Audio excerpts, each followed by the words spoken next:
जय हिंद दोस्तों, कैसे आप सभी लोग। चलिए एक बार फिर से आप सभी का स्वागत है आज के सेशन के साथ में। यदि आप सभी लोग सेशन के साथ में जुड़ गए हो तो एक बार अपनी अटेंडेंस लगा दे, अपनी उपस्थिति भी इस सेशन के साथ में दर्ज करा दे। जैसा कि आप सभी को ज्ञात है कि एमपी कांस्टेबल और एमपी एएसआई और सूबेदार के अंतर्गत है ना आपका नोटिफिकेशन भी जारी हो गया और बहुत जल्द आपकी परीक्षा भी है। तो उसके अंतर्गत बहुत सारे स्टूडेंट जिनकी क्वेरीज थी कि सर करंट अफेयर्स का जो पार्ट हम वो कैसे कवर करें, तो इस सेशन के साथ में हम लास्ट 1 ईयर के जो भी महत्वपूर्ण तथ्य हैं करंट अफेयर्स के, चाहे हम मध्य प्रदेश की बात करें, राष्ट्रीय अंतर्राष्ट्रीय दृष्टिकोण से बात करें, तो वो हम इस सेशन के साथ में कवर करेंगे, जिससे आपके करंट अफेयर्स की जो दुविधा है, समस्या है, वो इस सेशन के माध्यम से यहां पर दूर हो पाए। तो एमपी कांस्टेबल सूबेदार और उसके साथ में जो एएसआई को लेकर टारगेट कर रहे हैं परीक्षा, उनके लिए ये सेशन काफी ज्यादा महत्वपूर्ण होने वाला है एमपी इंडिया और इसके साथ में इंटरनेशनल डेटा के साथ में। चलिए तो सेशन को यहां पर शुरू करते हैं, ठीक है।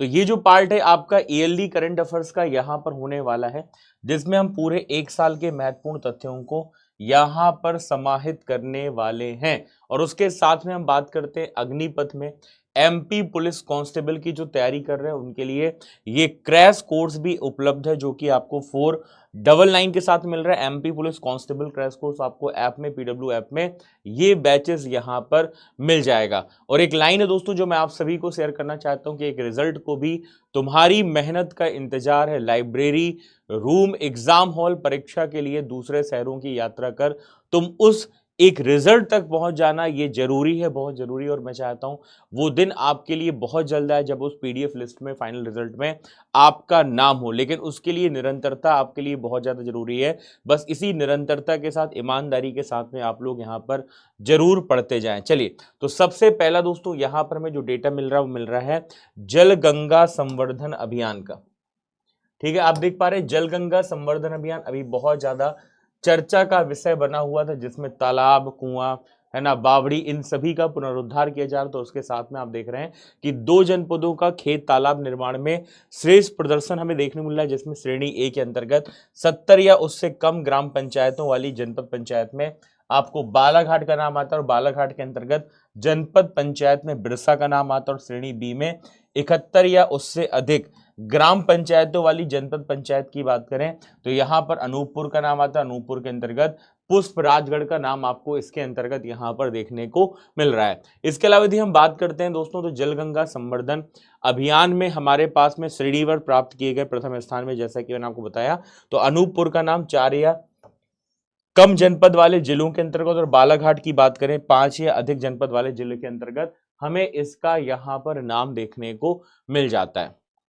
ठीक है, और प्रदेश के 3 जिलों के अभियान की बात करें शेष प्रदर्शन में, पहले नंबर पे कौन है, तो पहले नंबर पे खंडवा है। इसके बाद में दूसरे नंबर पे आपका रायसेन है, और तीसरे नंबर पे आपको यहां पर बालाघाट का नाम देखने को मिलता है। और आपने इससे पहले भी एक तथ्य जरूर यहां पर पढ़ा होगा, जिसमें हमने खंडवा के बारे में बताया था, जो कैच दी रेन अभियान है ना, कैच दी रेन अभियान है, जिसमें है ना जल संचयन की हम बात करते हैं, तो जल संचयन के अंतर्गत जो खंडवा है ये आपको पहले स्थान पर इसके अंतर्गत देखने को मिल रहा है। तो ये तथ्य भी आप लोग यहां पर याद रखना।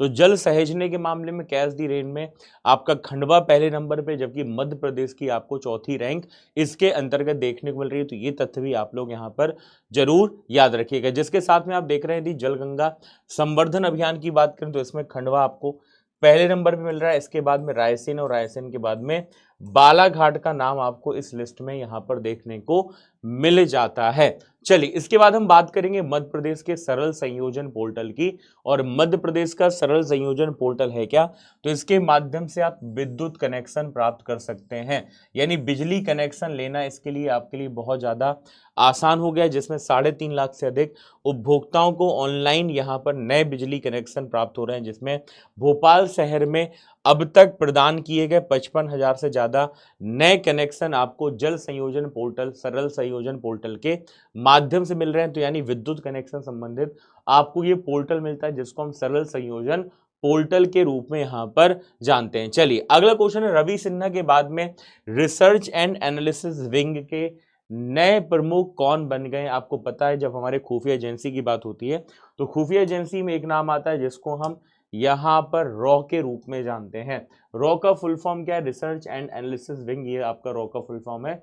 और इसके प्रमुख के रूप में किसका नाम आएगा? तो नाम आएगा पराग जैन का। ठीक है, तो रॉ के चीफ कौन बन गए? तो इनका नाम है पराग जैन। ये रिसर्च एंड एनालिसिस विंग के यहाँ पर हेड बन गए हैं, ये भी आपको यहाँ पर याद रखना है।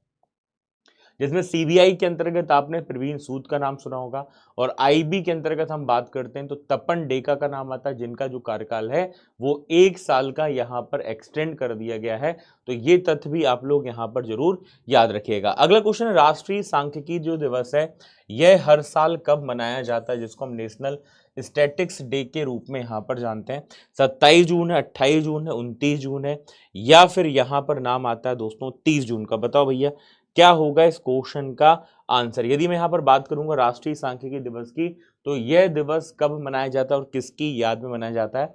आप लोग आंसर भी साथ साथ यहाँ पर देते चलिएगा, जिससे आपको जो रिवीजन है वो काफी बेहतर तरीके से यहाँ पर हो पाए। और उसके साथ में जिन्होंने आंसर यहाँ पर 29 जून दिया है उनका जवाब बिल्कुल सही। और 29 जून को यह जो दिवस है मनाते हैं किनकी याद में? तो नाम आता है पीसी महालनोबिस, प्रोफेसर प्रशांत चंद्र महालनोबिस।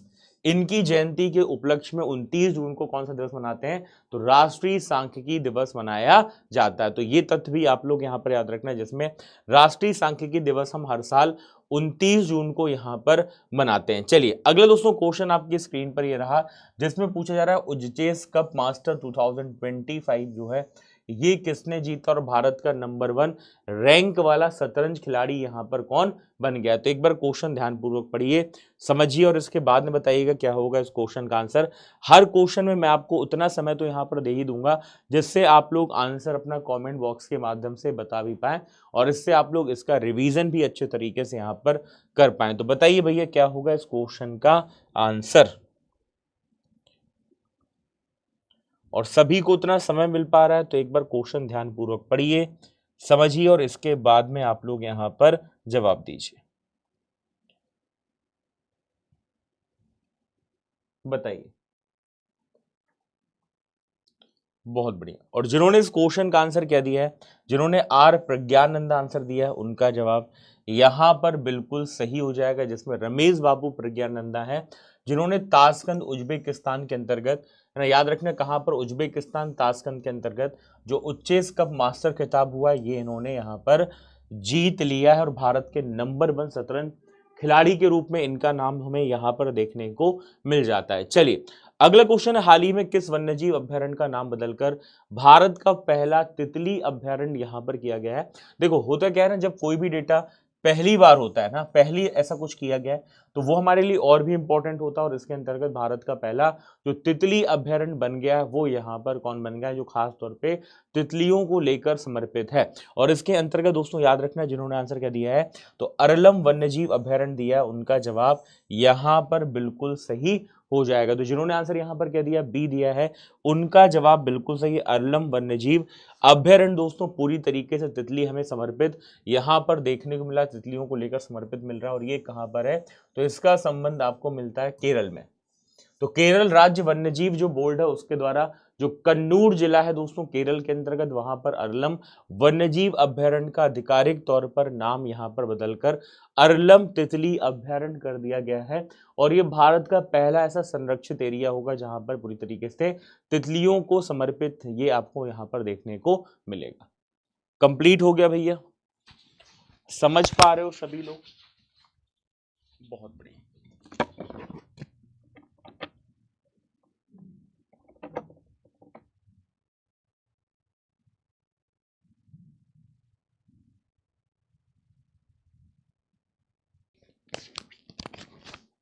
चलिए कंप्लीट हो गया भैया, बहुत बढ़िया। तो याद रखना अरलम वन्यजीव अभ्यारण्य जो है ये आपको केरल के अंतर्गत यहां पर देखने को मिलेगा।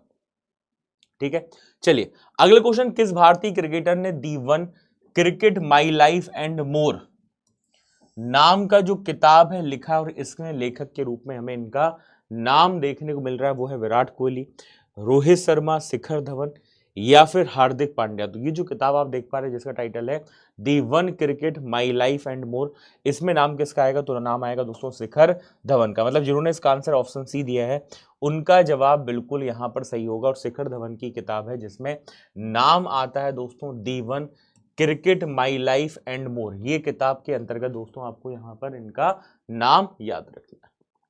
ठीक है, चलिए इसका दोस्तों हम आगे बात करते हैं। तो अगली योजना है, गवर्नमेंट स्कीम है जिसमें प्रधानमंत्री कुसुम योजना का नाम आता है। अब आपसे ऐसा क्वेश्चन पूछ सकता है कि बताइए जो पीएम कुसुम योजना है इसका संबंध किस क्षेत्र से है?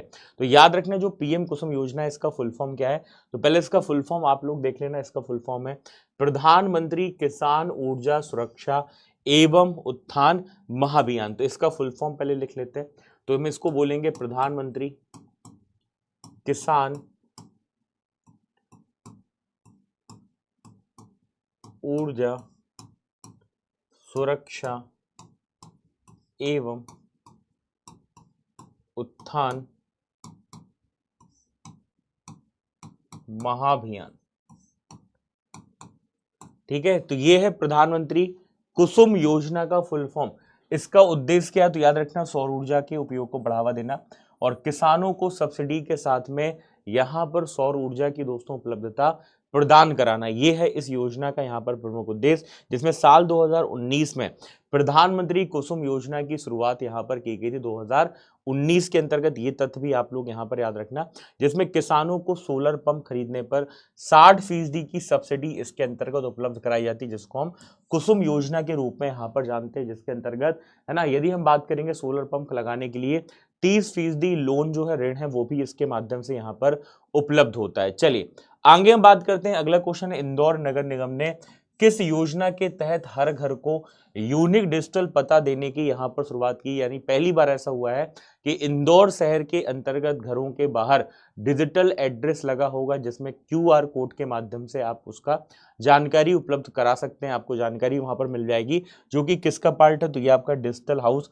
प्रोजेक्ट का यहाँ पर आपको दोस्तों पार्ट देखने को यहाँ पर मिल जाता है। तो याद रखना, यदि मैं यहाँ पर इंदौर नगर निगम की बात करूंगा तो एक और रिकॉर्ड बना है जिसमें डिजिटल हाउस प्रोजेक्ट योजना मध्य प्रदेश के इंदौर शहर में यहाँ पर लॉन्च की गई, जिसके माध्यम से हर घर का एक अपना यूनिक एड्रेस होगा, जिसमें घरों के बाहर एक क्यूआर कोड लगा होगा। उसको जैसे ही आप स्कैन करेंगे तो उसमें जानकारी घर से संबंधित है ना, टैक्स की हम बात करें, आसपास हॉस्पिटल की बात करें तो वो सारी चीजें यहाँ पर मिल पाएंगी। इसके अलावा बिजली पानी के बिलों का भुगतान भी उसके माध्यम से हो पाएगा, है ना। प्रमाण पत्र संपत्ति कर की जानकारी भी उसके माध्यम से मिल पाएगी, क्यूआर कोड के माध्यम से। उसको आप यहाँ पर स्कैन कर सकते हैं और घर की लोकेशन को भी शेयर कर सकते हैं। जिसमें आपको बताया कि यदि मैं इंदौर की बात करूंगा तो इंदौर के महापौर कौन है? उनका नाम है पुष्यमित्र भार्गव, और पुष्यमित्र भार्गव ने ही सुदामा नगर, दोस्तों याद रखना इसकी जो शुरुआत है कहां से हुई है? तो इंदौर के सुदामा नगर के अंतर्गत घरों में क्यूआर कोड लगाकर इसकी शुरुआत की गई, जिसके अंतर्गत आप यहां पर फोटो भी देख पाएंगे, जिसमें केंद्र सरकार का जो डिजिपिन प्लेटफॉर्म है उससे जुड़ा हुआ ये प्लेटफॉर्म। और इसमें आप देख रहे हैं इंदौर भारत का पहला डिजिटल एड्रेस सिटी भी बन गया है, जिसमें पहले आपने देखा होगा इंदौर है ना स्वच्छता सर्वेक्षण में भी सुपर लीग में अव्वल आया। इसके अलावा दोस्तों स्वच्छ वायु सर्वेक्षण की बात करेंगे तो एयर क्वालिटी में भी इंदौर आपको अव्वल यहाँ पर देखने को मिल रहा है, जिसमें आप देख रहे हैं महापौर दोस्तों पुष्पमित्र भार्गव किस तरीके से यहाँ पर क्यूआर कोड के माध्यम से उद्घाटन करते हुए आपको नजर आ रहे हैं। चलिए आगे हम बात करते हैं। तो अगला डेटा आता है दोस्तों हमारा इंडियन रेलवे से, भारतीय रेलवे से, और भारतीय रेलवे के अंतर्गत रेल वन ऐप का नाम हमें इसके अंतर्गत मिलता है। और रेल वन जो ऐप है ये रेलवे की technology branch centre for railway information system के अंतर्गत यहाँ पर डेवलप किया गया है, जिसके अंतर्गत ये प्ले स्टोर पर भी उपलब्ध है और एप्पल ऐप पर भी स्टोर यहाँ पर उपलब्ध है, जिसमें रेल वन ऐप का नाम आपको इसके अंतर्गत देखने को मिल जाता है। तो ये तथ्य भी आप लोग यहाँ पर याद रखना। इससे पहले आपने आईआरसीटीसी का भी इस्तेमाल जरूर किया होगा, लेकिन अभी रेलवे वन जो है ये चर्चा का विषय बना हुआ है, जिसको हम रेल वन के रूप में यहाँ पर जानते हैं। चलिए आगे हम बात करते हैं दोस्तों। तो एक काफी महत्वपूर्ण तथ्य आपके लिए, जिसके अंतर्गत आप सभी को जानकारी भली भांति होगी, अच्छे से होगी, जिसमें अभी हाल ही में आपने नाम किनका सुना भैया? तो आप सभी को पता है दोस्तों शुभांशु शुक्ला का नाम आता है, लेकिन इसके बाद में अब अनिल मेनन भी अंतरिक्ष स्टेशन जाने वाले हैं, जिसमें डॉक्टर अनिल मेनन को अंतरिक्ष मिशन पर भेजने की घोषणा की गई, जिसमें मेनन जून 2026 में रसिया के अंतरिक्ष एजेंसी रोसकोसमोस से सोयूज MS-29 यान से अंतर्राष्ट्रीय अंतरिक्ष स्टेशन के लिए उड़ान यहां पर भरने वाले हैं। तो ये डेटा भी आप यहां पर याद रखें, जिसमें एक भारतवंशी के तौर पे अब आपको अनिल मेनन का भी नाम यहां पर देखने को मिलेगा। ठीक है, तो एक नाम किनका आता है, तो अनिल मेनन का नाम आपको यहां पर देखने को मिल जाता है। क्लियर, बहुत बढ़िया। इससे पहले आपने ग्रुप कैप्टन शुभांशु शुक्ला का नाम भी एक्सियो मिशन से संबंधित देखा था, और इसके अलावा आपको यह भी जानकारी होगी जो गगनयान मिशन है उसमें भी इनका चयन किया गया है। चलिए अगला क्वेश्चन, भारत का पहला लकड़ी का गुरुद्वारा कहां पर स्थित है, जिसमें अमृतसर है, फाजिल्का, लुधियाना या फिर भटिंडा है। तो याद रखना पहली बार ऐसा है दोस्तों, भारत का पहला लकड़ी का जो गुरुद्वारा है ये आपको फाजिल्का के अंतर्गत मिलता है। मतलब जिन्होंने आंसर यहाँ पर बी दिया है उनका जवाब यहाँ पर बिल्कुल सही। और आप देख रहे हैं ये पूरी तरीके से जो गुरुद्वारा निर्मित है ये लकड़ी से, यानी वुडन आपको ये गुरुद्वारा यहाँ पर देखने को मिलता है, जिसमें पंजाब के फाजिल्का में गुरुद्वारा श्री नानक निवास भारत का पहला लकड़ी का गुरुद्वारा यहाँ पर बना। और आप देख सकते हैं इसमें जो लकड़ी यूज की गई वो पूरी तरीके से देवदार की है, जिससे इसका टिकाऊपन ज्यादा बेहतर होगा। कीट पतंगे जो हैं बारिश है उसके प्रतिरोध के रूप में भी ये लकड़ी यहाँ पर मानी जाती है, और ये पूरी तरीके से लकड़ी से ही बना आपको गुरुद्वारा देखने मिलता है, जो कि पंजाब के फाजिल्का में है। चलिए अगला क्वेश्चन है दोस्तों, पंजाब के रोपड़ के 6 वर्षीय तेगबीर सिंह हाल ही में किस पर्वत पर चढ़ने वाले सबसे कम उम्र के पर्वतारोही यहां पर बन गए हैं। तो इसमें एक नाम किनका आता है, नाम आता है तेगबीर सिंह का। आपको बताना है इस क्वेश्चन का आंसर यहां पर क्या होगा, क्या माउंट किलिमंजारो है, माउंट एवरेस्ट है, माउंट एल्ब्रस है, या फिर माउंट डेनाली का यहां पर नाम देखने मिलता है। तो बताइए भैया क्या होगा इस क्वेश्चन का आंसर,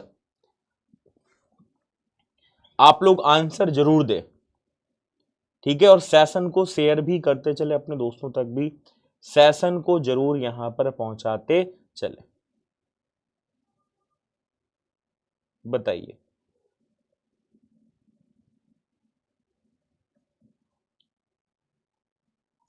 नाम क्या है, तो नाम है इनका तेगबीर सिंह। अभी मैं इनकी फोटो भी आपको दिखा दूंगा, ठीक है। और इसके साथ में जिन्होंने आंसर क्या दिया है, माउंट एल्ब्रस दिया है, उनका जवाब यहां पर बिल्कुल सही हो जाएगा। सी इज द करेक्ट आंसर। देखते हैं सी के साथ में किन्होंने आंसर दिया है, बहुत बढ़िया। तो याद रखना नाम है इनका क्या भी है, तो इनका नाम है तेगबीर सिंह, और ये केवल 6 वर्ष और 9 महीने के हैं, है ना। और रूस के अंतर्गत ही दोस्तों यूरोपीय महाद्वीप की जो सबसे ऊंची चोटी है जो कि माउंट एल्ब्रस है, इस पर चढ़ने वाले दुनिया के सबसे कम उम्र के ये पर्वतारोही बन गए हैं।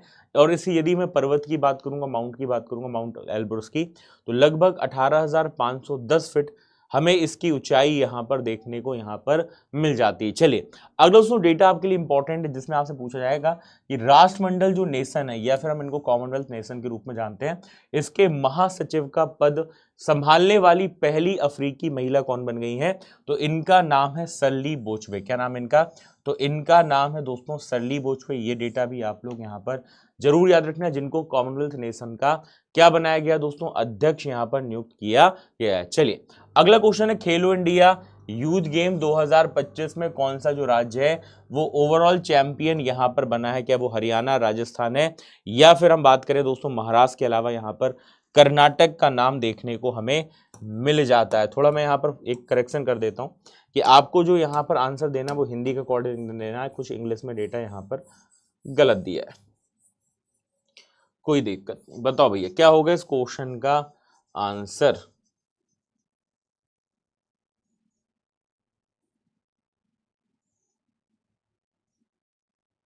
तो देखो यदि यहां पर बात होती है ओवरऑल दोस्तों, है ना, रैंकिंग में, तो यहां पर आपको महाराष्ट्र सबसे बेहतर यहां पर स्टेट के रूप में मिल रहा है, जिसने सबसे ज्यादा मेडल इस खेलो इंडिया यूथ गेम्स 2025 के अंतर्गत यहां पर प्राप्त किए, जिसका आयोजन कहां पर हुआ था, तो खेलो इंडिया यूथ गेम 2025 का जो आयोजन है बिहार के पटना में दोस्तों, जो पाटलिपुत्र स्पोर्ट्स कॉम्प्लेक्स है उसके माध्यम से हमें यहाँ पर देखने को मिला था, जिसमें 4 मई को इसका आयोजन हुआ, और महाराष्ट्र के अंतर्गत 58 गोल्ड हैं, 47 सिल्वर हैं और इस तरीके से टोटल 158 मेडल यहाँ पर प्राप्त किए गए। इस लिस्ट को यदि आप ध्यान से देखेंगे तो इस लिस्ट में आपको एक चीज यहाँ पर क्लियर हो जाएगी कि महाराष्ट्र तो इसमें टॉप पे है, लेकिन मध्य प्रदेश की जो रैंक है वो क्या है, तो मध्य प्रदेश इस लिस्ट में आपको 10वें नंबर पे दिखाई दे रहा है। मतलब मध्य प्रदेश की रैंक क्या है, तो मध्य प्रदेश आपका यहाँ पर 10वें नंबर पे, जिसमें 10 गोल्ड मेडल हैं, 9 सिल्वर मेडल हैं, 13 ब्रॉन्ज के साथ में जो टोटल मेडल है वो है आपके 32।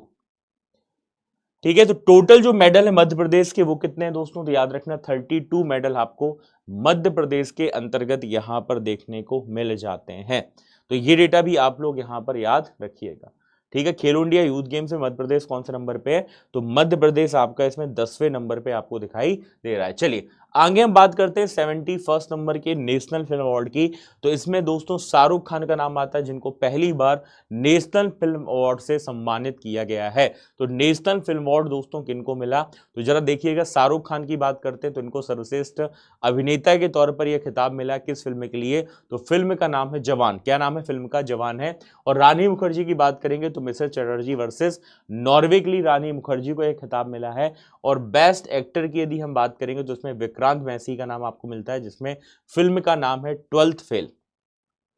क्या नाम है, 12th फेल। लेकिन रिसेंटली आपको पता होगा, यदि मैं दादा साहब फाल्के पुरस्कार की बात करूंगा, जो कि फिल्म जगत का सबसे बड़ा सम्मान है, जिसको हम दादा साहब फाल्के पुरस्कार के रूप में जानते हैं, जो कि फिल्म जगत का सबसे बड़ा यहाँ पर सम्मान है। और ये सम्मान रिसेंटली किसको प्रदान किया गया, तो याद रखना इसमें 2023 में मोहनलाल का नाम यहाँ पर आपको देखने को मिलता है।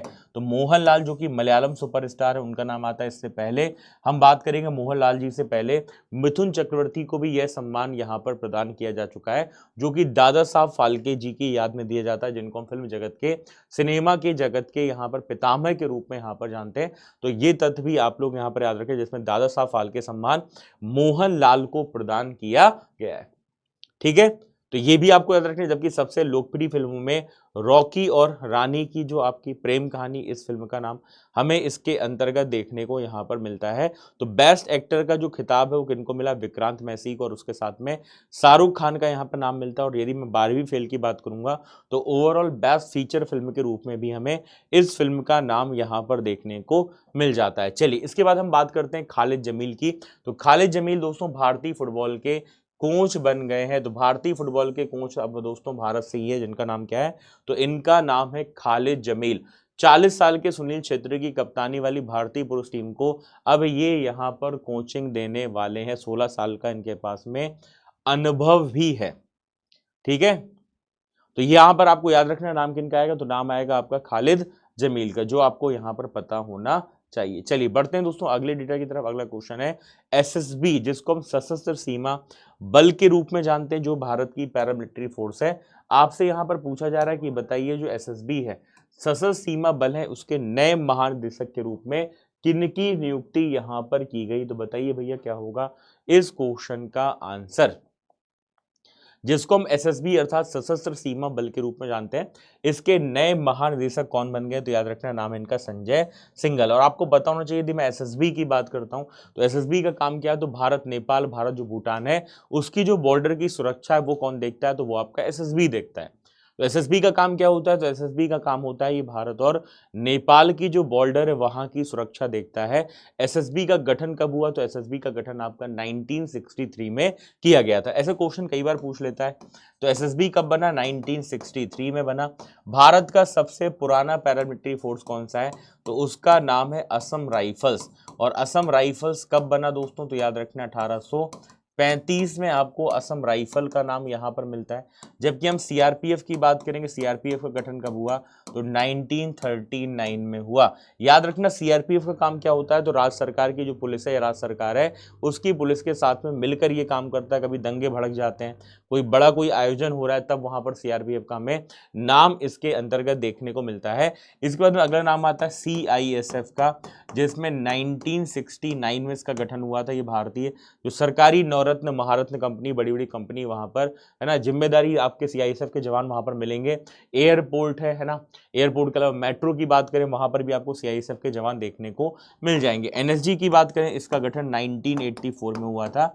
और ये क्या काम करता है दोस्तों, एनएसजी का काम है जो आतंकवादी गतिविधियां उनको यहाँ पर समाप्त करना, उसको लेकर एनएसजी यहाँ पर काम करता है।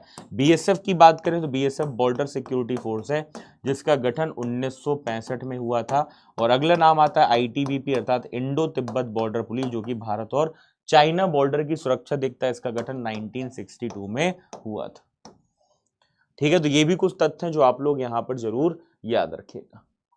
कंप्लीट, बहुत बढ़िया।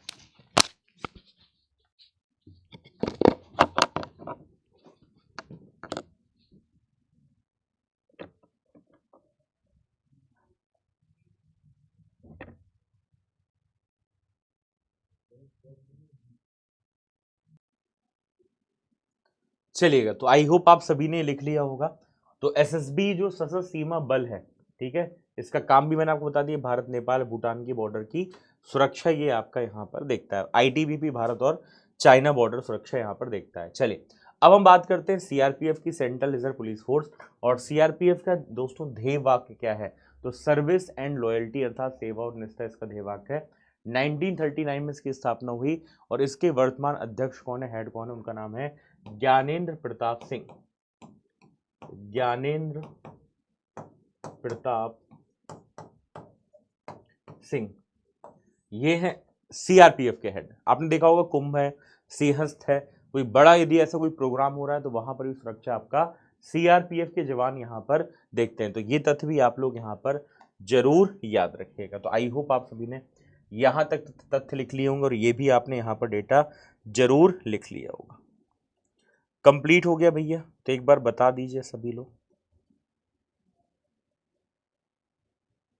ठीक है, चलो आगे बढ़े। ठीक है, अगला यहां पर नाम आता है सीआरपीएफ की यूनिट। देखो सीआरपीएफ की दो यूनिट है, एक है कोबरा बटालियन और एक नाम आता है जिसको हम रैपिड एक्शन फोर्स के रूप में जानते हैं। जब हम कोबरा बटालियन की बात करेंगे तो आप देख पा रहे हैं इसका आपको एक प्रतीक चिन्ह भी दिख रहा होगा और आपने देखा भी होगा। तो खासतौर पर जो नक्सलाइट एरिया होते हैं, जो नक्सली क्षेत्र प्रभावित इलाके होते हैं, वहां पर जो सुरक्षा है वो कौन देखता है, तो वो आपकी ये बटालियन देखता है जिसको हम कोबरा के रूप में यहाँ पर जानते हैं। चलिए, अगला क्वेश्चन, गीतांजलि श्री ने अपनी किस पुस्तक के लिए पेन ट्रांसलेट पुरस्कार यहां पर जीता है, तो ये इनकी किताब है वंस एलिफेंट लिव्ड हियर, कभी हाथी भी यहां रहते थे। इससे पहले आपको पता होगा इन्हीं की कृति जिसके लिए इनको बुकर पुरस्कार मिल गया है वो है टॉम ऑफ सेंट, है ना, माई का भी नाम, ये सारी किताबें इनकी। लेकिन पेन ट्रांसलेट जो पुरस्कार मिला है इनको, कभी हाथी यहाँ रहते थे, इसके लिए इनको गीतांजलि श्री को इस पुरस्कार से सम्मानित किया गया, जिसका नाम क्या है, तो इसका नाम है पेन ट्रांसलेट पुरस्कार। ठीक है, ये भी आपको यहाँ पर याद होना चाहिए। इनकी कुछ और भी किताब है जिसमें एक नाम माई आता है आपका, ये भी गीतांजलि श्री की, और एक किताब है जिसका नाम है दी एम्प्टी स्पेस, ये भी किताबें किनकी हैं, तो इसमें भी गीतांजलि श्री का ही आपको नाम यहाँ पर देखने को मिलेगा। चलिए, अगला क्वेश्चन है आदि तिरुवथरई। आदि तिरुवथरई ये जो महोत्सव है इसका आयोजन किस ऐतिहासिक सम्राट की जन्म जयंती के उपलक्ष्य मनाया जाता है, और इसका जो संबंध है वो भारत के किस राज्य से हमें देखने को यहाँ पर मिलता है। क्या अशोक महान है, समुद्रगुप्त है, राजेंद्र चोल प्रथम है, या फिर कृष्णदेव राय का नाम आता है। तो याद रखना इसका आंसर जिन्होंने सी दिया है उनका जवाब यहाँ पर बिल्कुल सही होगा, जिसमें अभी हाल ही में नरेंद्र मोदी जी ने तमिलनाडु के अंतर्गत जो अरियालुर जिला है वहां पर दोस्तों महान चोल सम्राट राजेंद्र चोल प्रथम की जयंती के उपलक्ष्य में ये उत्सव में भाग भी लिया था, जिसका नाम क्या है, तो इसका नाम है तिरुवथरई उत्सव।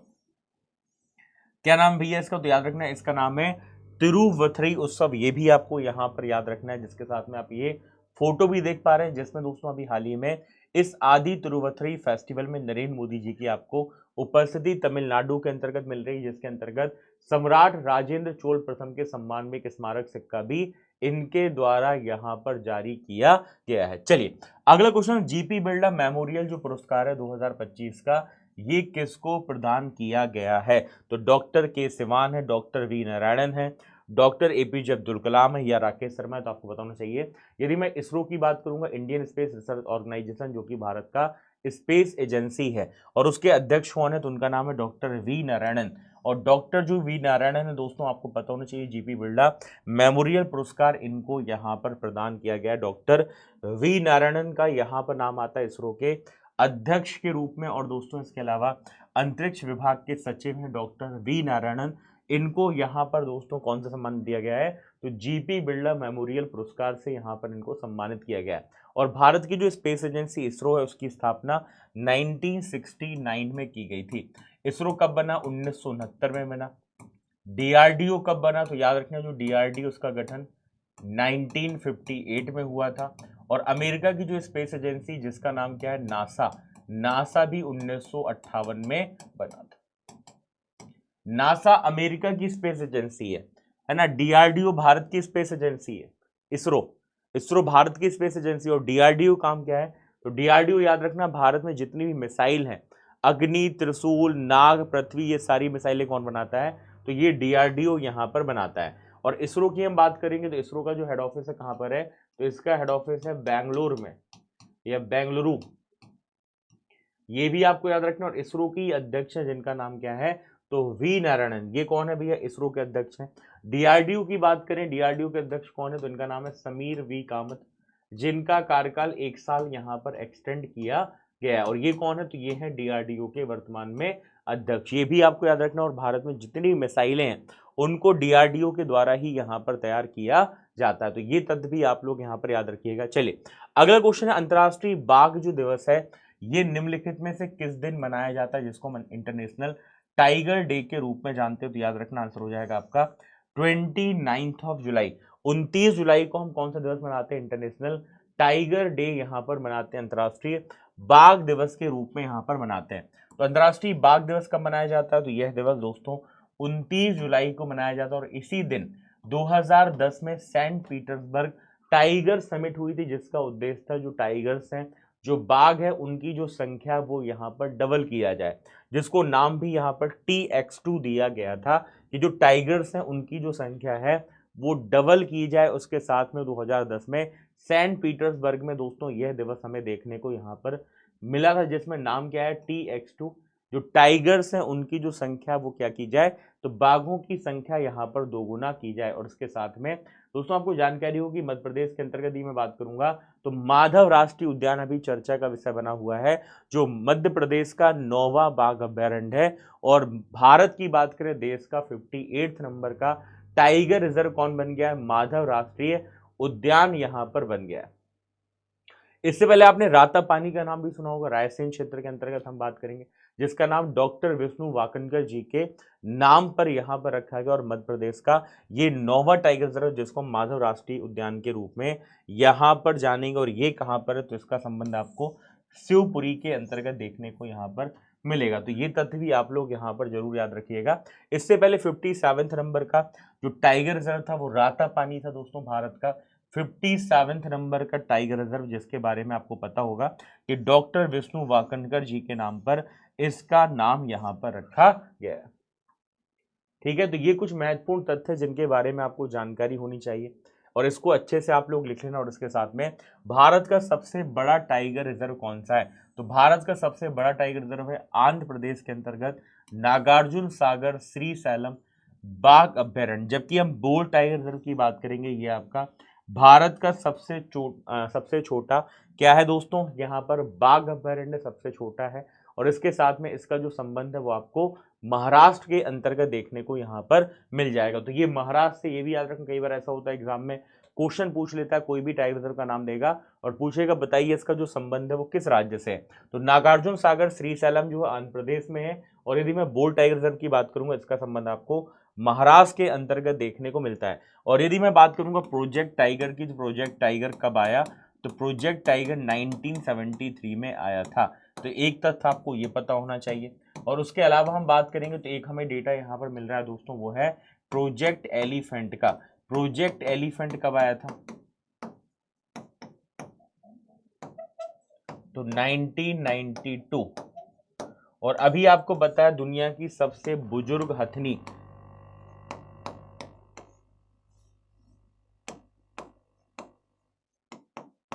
जिनका निधन हो गया, इसका नाम क्या है, तो आपने नाम सुना होगा वत्सला।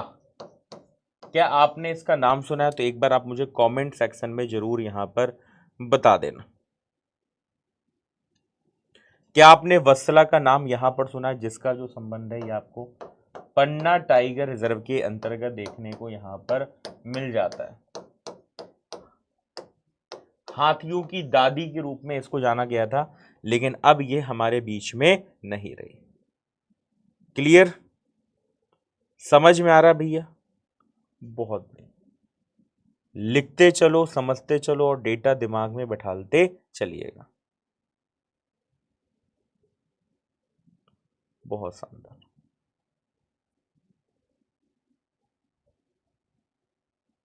हो गया कंप्लीट भैया। चलिए आगे अब देखिएगा, यहां पर हम बात करेंगे टाइगर की जनसंख्या, है ना। आप देखिएगा इसमें जो आपको आंकड़ा दिख रहा है, यदि मैं भारत की बात करूंगा, भारत में टोटल टाइगर कितने हैं, तो इनकी संख्या है 3682। जिसमें हम मध्य प्रदेश की बात करेंगे तो मध्य प्रदेश में जो टाइगर है वो है 785, जिसमें 2018 की टाइगर सेंसस के अकॉर्डिंग आप देख सकते हैं संख्या आपको 526 देखने को मिली, लेकिन अब ये संख्या बढ़कर 785 यहाँ पर हो गई है। तो याद रखना मध्य प्रदेश में 785 टाइगर है, इससे पहले 526 है, दूसरे नंबर पे कर्नाटक है, तीसरे नंबर पे उत्तराखंड है। और इससे पहले हम बात करेंगे भारत की, तो भारत में जो टाइगर थे वो 3167 थे, लेकिन अब ये बढ़कर इनकी संख्या 3682 यहाँ पर हो गई, जिसमें जिम कॉर्बेट का नाम उत्तराखंड से आता है।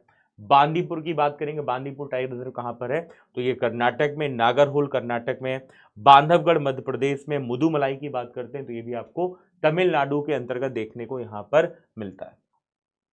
चलिए अब अगला क्वेश्चन बनता है कि भारत में पहला जो राष्ट्रीय उद्यान है उसका नाम क्या है, तो इसमें 1936 में उत्तराखंड में नाम आता है किसका, तो हैली नेशनल पार्क का नाम आता है, जिसको हम जिम कॉर्बेट नेशनल पार्क के रूप में जानते हैं। और ये भारत का पहला क्या है, तो पहला नेशनल पार्क है जिसमें हैली नेशनल पार्क का आपको इसके अंतर्गत नाम देखने को यहाँ पर मिलेगा।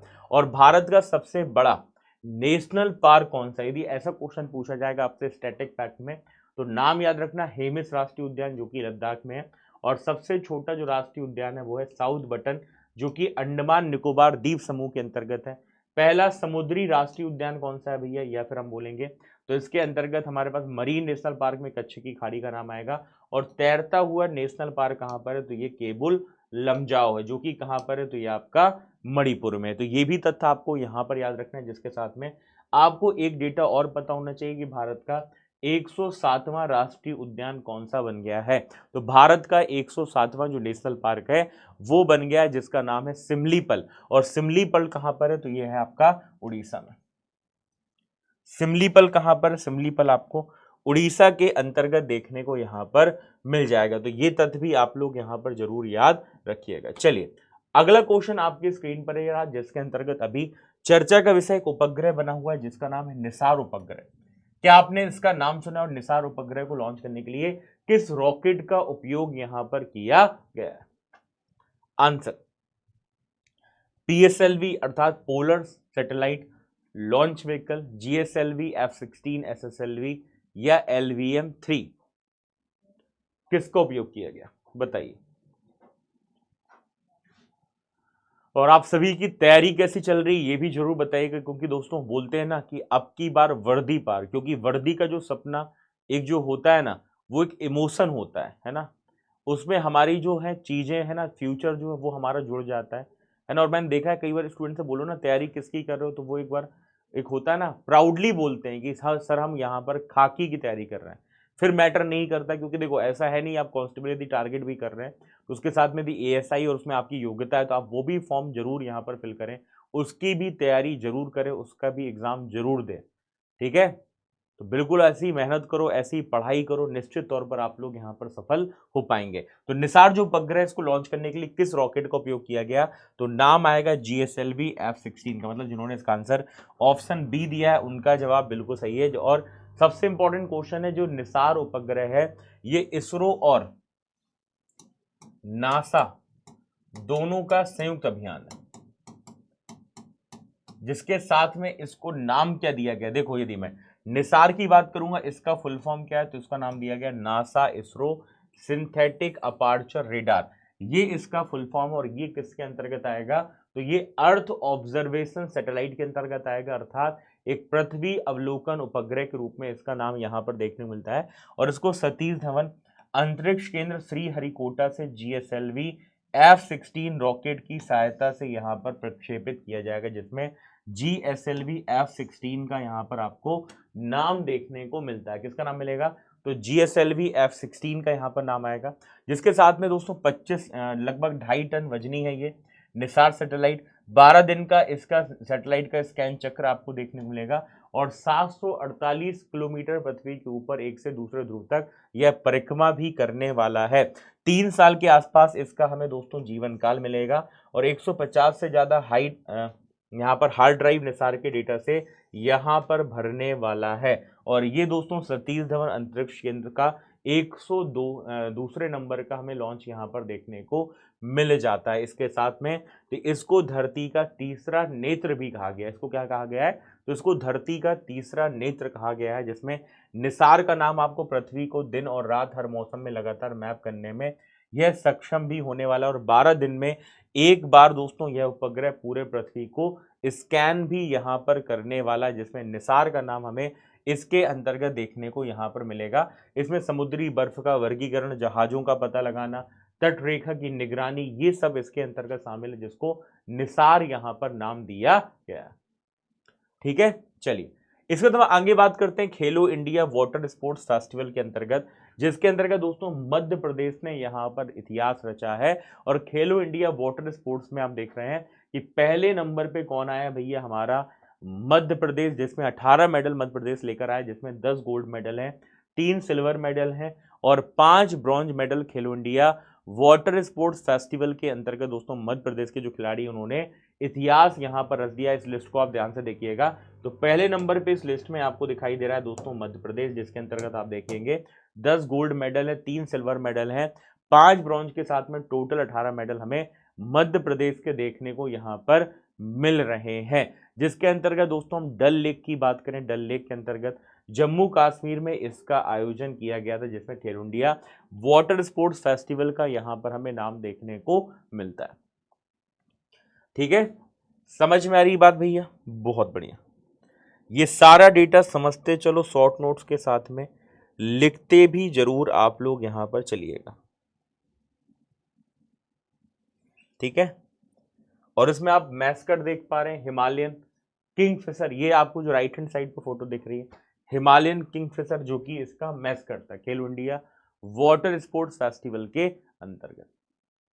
ठीक है, चलिए आगे बढ़ते हैं। मध्य प्रदेश की किस खिलाड़ी ने 16वीं एशियाई शूटिंग चैंपियनशिप में 2 गोल्ड मेडल यहां पर जीते हैं, अर्थात 2 स्वर्ण पदक यहां पर जीते हैं? और वो खिलाड़ी कौन है? तो उनका नाम है नीरू धांडा। मतलब जिन्होंने आंसर बी दिया है उनका जवाब यहां पर क्या हो जाएगा? बिल्कुल सही हो जाएगा। जिसके अंतर्गत दोस्तों इनका नाम क्या है?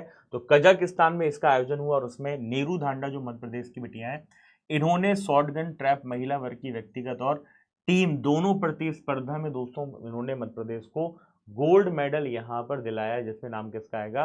तो नीरू धांडा का नाम आपको यहां पर देखने को मिल रहा है, जिसमें एशियन शूटिंग में ट्रैप इवेंट में नीरू को गोल्ड मेडल और जूनियर पिस्टल में तीनों पदक दोस्तों भारत को यहां पर प्राप्त हुए हैं। जिसके अंतर्गत कुछ नाम भी खिलाड़ियों को जो आपको पता होना चाहिए, जिसमें है ना, यहाँ पर हमें भारत के अंतर्गत आसमा अहलावत का नाम आता है, जिसने कांस्य पदक यहाँ पर जीता है, और एक नाम हमें प्रीति रजक का देखने मिलता है, जिसके साथ में गोल्ड मेडल इन्होंने यहां पर जीता है। जिसमें जूनियर 25 मीटर पिस्टल में पायल खत्री का नाम आता है, नाम्या कपूर ने सिल्वर मेडल और तेजस्विनी ने कांस्य पदक यहां पर जीता किस इवेंट में? तो इनका नाम हमें जूनियर कैटेगरी के साथ में देखने को यहां पर मिल जाता है। चलिए अगला क्वेश्चन, मध्य प्रदेश के किस निशानेबाज ने 16वीं एशियाई शूटिंग चैंपियनशिप 2025 में स्वर्ण और रजत पदक जीता? मतलब गोल्ड के साथ में सिल्वर मेडल यहां पर जीता है। उसमें किन खिलाड़ी का हमें नाम देखने मिलेगा? तो वो खिलाड़ी हैं मध्य प्रदेश के खरगोन से, जिनका नाम है ऐश्वर्य प्रताप सिंह तोमर। मतलब जिन्होंने आंसर यहां पर क्या दिया है?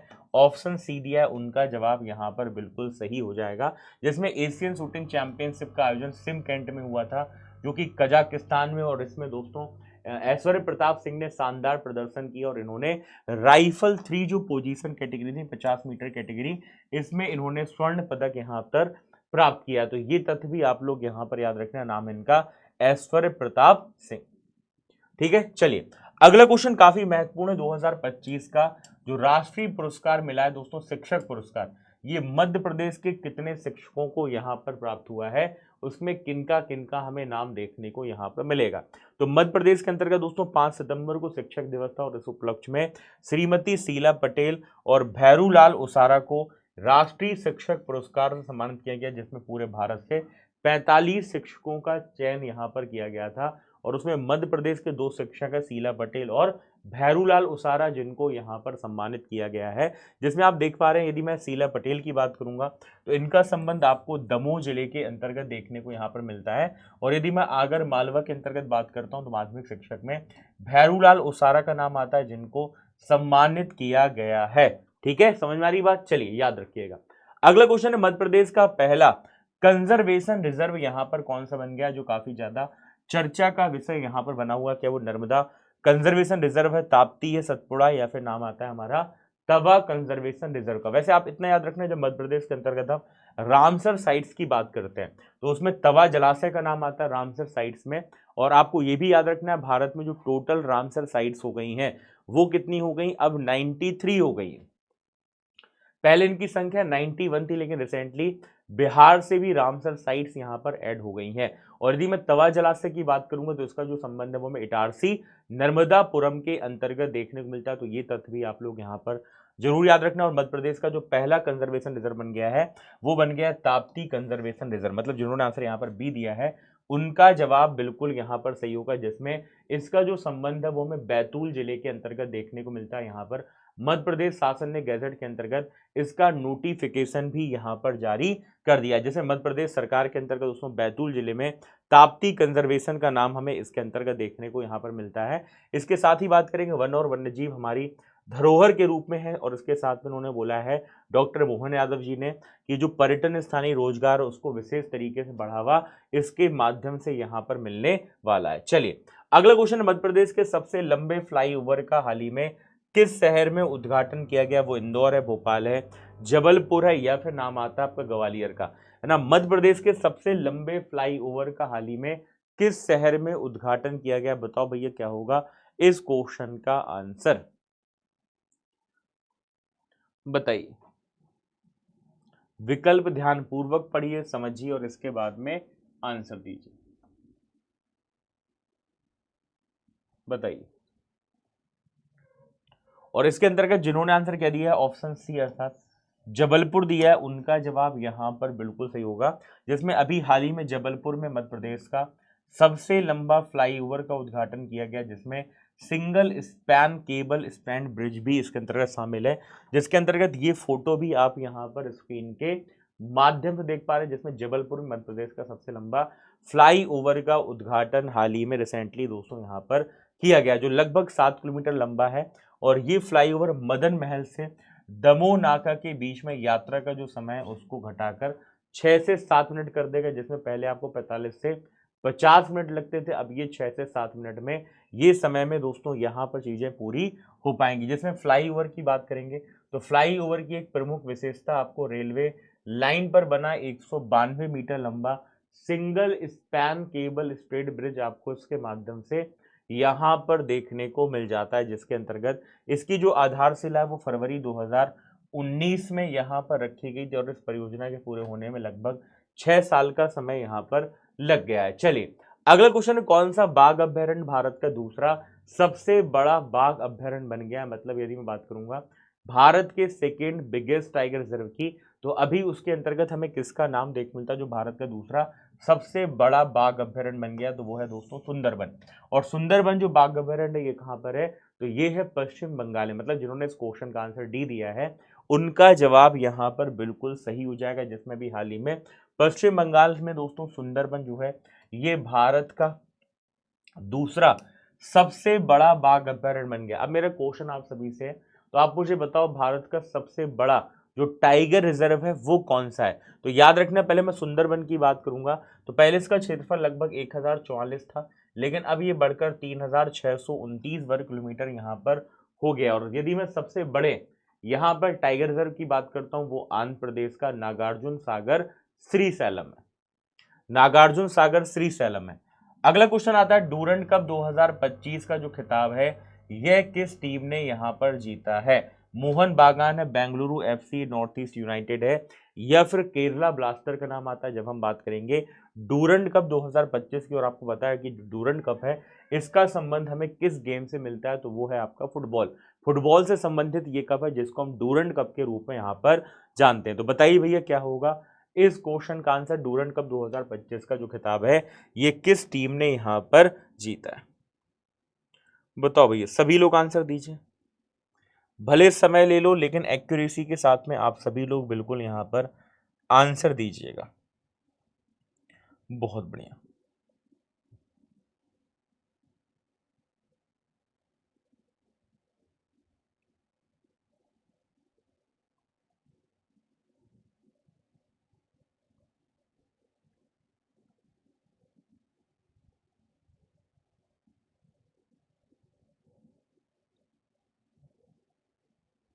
तो जैसे कि मैं देख पा रहा हूं यहां पर जिन्होंने आंसर क्या दिया है, नॉर्थ ईस्ट यूनाइटेड दिया है, उनका जवाब यहां पर बिल्कुल सही हो जाएगा। North east United is the correct answer, जिसके साथ में नॉर्थ ईस्ट यूनाइटेड ने डूरंड कप 2025 का फाइनल का खिताब यहां पर जीता। और किसको हराया है?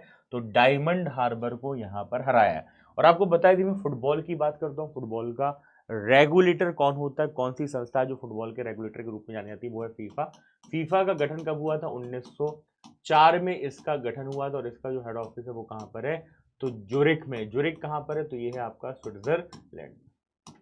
ठीक है, स्विट्जरलैंड में आपको मिलता है दोस्तों फीफा का हेड ऑफिस। इसको भी जरूर आप लोग यहाँ पर लिख लेना, जिसमें नॉर्थ ईस्ट यूनाइटेड इस बार क्या बना है? इसका यहाँ पर विजेता यहाँ पर बना है। तो ये तथ्य भी आप लोग यहाँ पर याद रखना है, जिसमें सबसे पुराना सक्रिय फुटबॉल टूर्नामेंट में डूरंड कप का आपको यहाँ पर नाम मिलता है, जिसका 134वां जो एडिशन था इस बार का हमें यहाँ पर देखने को मिल जाता है। ठीक है, चलिए आगे हम दोस्तों बात करते हैं मध्य प्रदेश के अंतर्गत। मध्य प्रदेश दोस्तों देश का सबसे बड़ा टमाटर उत्पादक राज्य यहां पर बन गया, यानी सबसे ज्यादा टमाटर का उत्पादन है वो मध्य प्रदेश में हो रहा है। और मध्य प्रदेश के साथ में यदि हम बात करेंगे तो अनूपपुर जिले ने दोस्तों टमाटर उत्पादन में इतिहास यहां पर रचा है। क्या इतिहास रचा है? तो जिले के प्रमुख टमाटर उत्पादक क्लस्टर में जैथरी, अनूपपुर और यहाँ पर पुष्पराजगढ़ का नाम आता है, जिसमें जिले में 15,000 किसानों ने टमाटर की खेती कर लगभग 1.5 लाख मीट्रिक टन की यहाँ पर पैदावार इसके अंतर्गत यहाँ पर की है, जिसमें हाइब्रिड और स्थानीय किस्मों के टमाटर की खेती भी यहाँ पर इसके अंतर्गत की जा रही है। इसके अलावा मध्य प्रदेश की हम बात करेंगे तो इसमें आप देखिए कुल जो रकबा है टमाटर उत्पादन के तौर पर वो लगभग 1,27,000 हेक्टेयर, जिसमें रकबा में वृद्धि भी 16,000 हेक्टेयर के आसपास की यहाँ पर ज्यादा हुई है। ये भी आप यहाँ पर आंकड़े देख सकते हैं। इसके अलावा दोस्तों हम बात करेंगे तो अगला दो क्वेश्चन बनता है वो बनता है मेजर ध्यानचंद का, जिनको हम हॉकी के जादूगर के रूप में जानते हैं। और इनकी जो 120वीं जयंती उसके उपलक्ष्य में यदि हम बात करेंगे तो 29 तारीख से लेकर 31 अगस्त 2025 तक एक यहाँ पर घंटा खेल के मैदान में ये आह्वान चलाया गया। और आपको पता है दोस्तों हम खेल दिवस कब मनाते हैं? तो 29 अगस्त को मनाते हैं, जो कि मेजर ध्यानचंद की जन्म जयंती के रूप में यहाँ पर मनाया जाता है, जिसमें 29 से 31 अगस्त तक एक घंटा खेल के मैदान पर यह अभियान यहां पर चलाया गया, जिसमें मध्य प्रदेश के सभी 313 विकास खंडों में इसकी अंतर्गत दोस्तों हमें गतिविधियां अलग अलग तरीके से भी देखने को यहां पर मिली। ठीक है, चलिए बढ़ते हैं अगले क्वेश्चन तरफ। टोक्यो ओलंपिक की रजत पदक विजेता और पूर्व विश्व चैंपियन मीराबाई चानू ने हाल ही में कहां आयोजित कॉमनवेल्थ गेम भारोत्तोलन चैंपियनशिप में गोल्ड मेडल जीता है?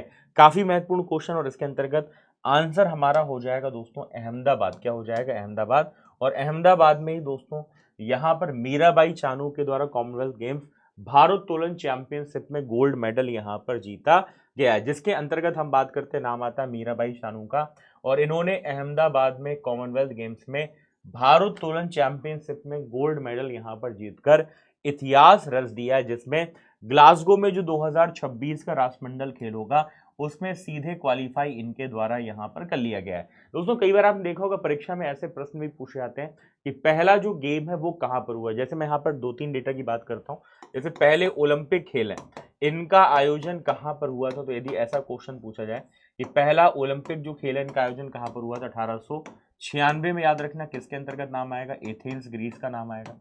यदि आपसे पूछा जाएगा पहले राष्ट्रमंडल जो खेल है, पहले जो कॉमनवेल्थ गेम्स है इनका आयोजन कहां पर हुआ? इनका आयोजन 1930 में हुआ। कहां पर? तो आंसर हो जाएगा हैमिल्टन, कनाडा। Hamilton Canada. और यदि पूछा जाए जो पहले एशियाई खेल थे, एशियन गेम्स, इनका आयोजन कहां पर हुआ? तो इनका आयोजन 1951 में हुआ था। कहां पर हुआ था? तो नई दिल्ली में।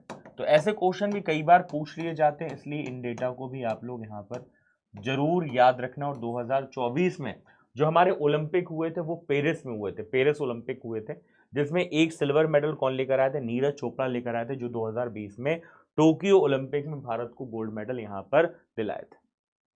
ठीक है, तो ऐसे कुछ तथ्य हैं जो आप लोग यहाँ पर इससे संबंधित जरूर याद रखना। और मीराबाई चानू की बात करेंगे तो उन्होंने Indian weight lifting federation athletic commission का इनको चेयरमैन भी रिसेंटली यहाँ पर चुना गया है। चलिए अगला क्वेश्चन, भारत के नए डेप्यूटी नेशनल सिक्योरिटी एडवाइजर कौन बन गए? और आपको पता है कि यदि मैं नेशनल सिक्योरिटी एडवाइजर एनएसए की बात करूंगा तो इनका नाम है अजीत डोभाल। क्या नाम है? अजीत डोभाल।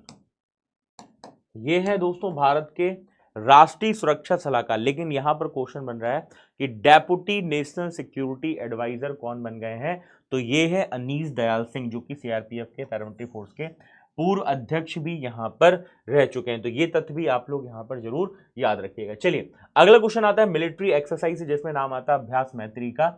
अभ्यास मैत्री भारत और किस देश के बीच का एक संयुक्त सैन्य अभ्यास हमें यहाँ पर देखने को मिलता है, जिसमें थाईलैंड है, जापान है, ऑस्ट्रेलिया और एक नाम आता है आपका वियतनाम का। तो याद रखना दोस्तों, यदि मैं अभ्यास मैत्री की बात करूंगा तो भारत और थाईलैंड के बीच में संयुक्त रूप से होने वाला यह अभ्यास है, जिसको हम अभ्यास मैत्री के रूप में यहां पर जानते हैं।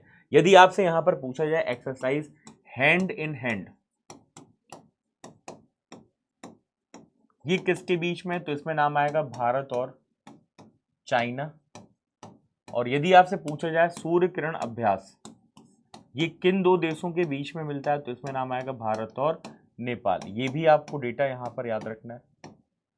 युद्ध अभ्यास, स्कोप इंडिया, ये जितने नाम मिलेंगे वो आपको भारत और अमेरिका के अंतर्गत मिलते हैं। वज्र प्रहार, ये एक्सरसाइज में भारत और अमेरिका का नाम आपको यहां पर देखने मिलता है। तो ये भारत और थाईलैंड के बीच में होने वाला अभ्यास है, जिसको हम मैत्री अभ्यास के रूप में यहाँ पर जानते हैं। तो ये तथ्य भी आप लोग यहाँ पर जरूर याद रखिएगा। चलिए अब हम बात करते हैं ब्रिक्स सम्मेलन 2025 की। तो अब आप लोग मुझे कमेंट सेक्शन के साथ में बताएंगे कि ब्राजील में के साथ में इसका जो आयोजन है ये दोस्तों हमें ब्रिक्स के अंतर्गत देखने को यहाँ पर मिला था, जिसमें ब्राजील 2025 जो है ये हमारा दोस्तों 2025 में ब्रिक्स की जो आपकी यहाँ पर बैठक हुई है 2025 की, वो कहाँ पर हुई है? तो ब्राजील में हुई। ब्राजील में कहाँ पर? रियो डी जेनेरियो में, जिसमें नरेंद्र मोदी जी की सहभागिता भी आपको इसके अंतर्गत देखने को मिली। और आप एक डेटा और याद रखना, कभी ऐसा क्वेश्चन आपसे पूछा जाए कि ब्रिक्स का जो बैंक है उसका नाम क्या है, तो ब्रिक्स का भी एक बैंक है जिसका नाम है न्यू डेवलपमेंट बैंक। क्या नाम है इसका? तो इसका नाम है न्यू डेवलपमेंट बैंक,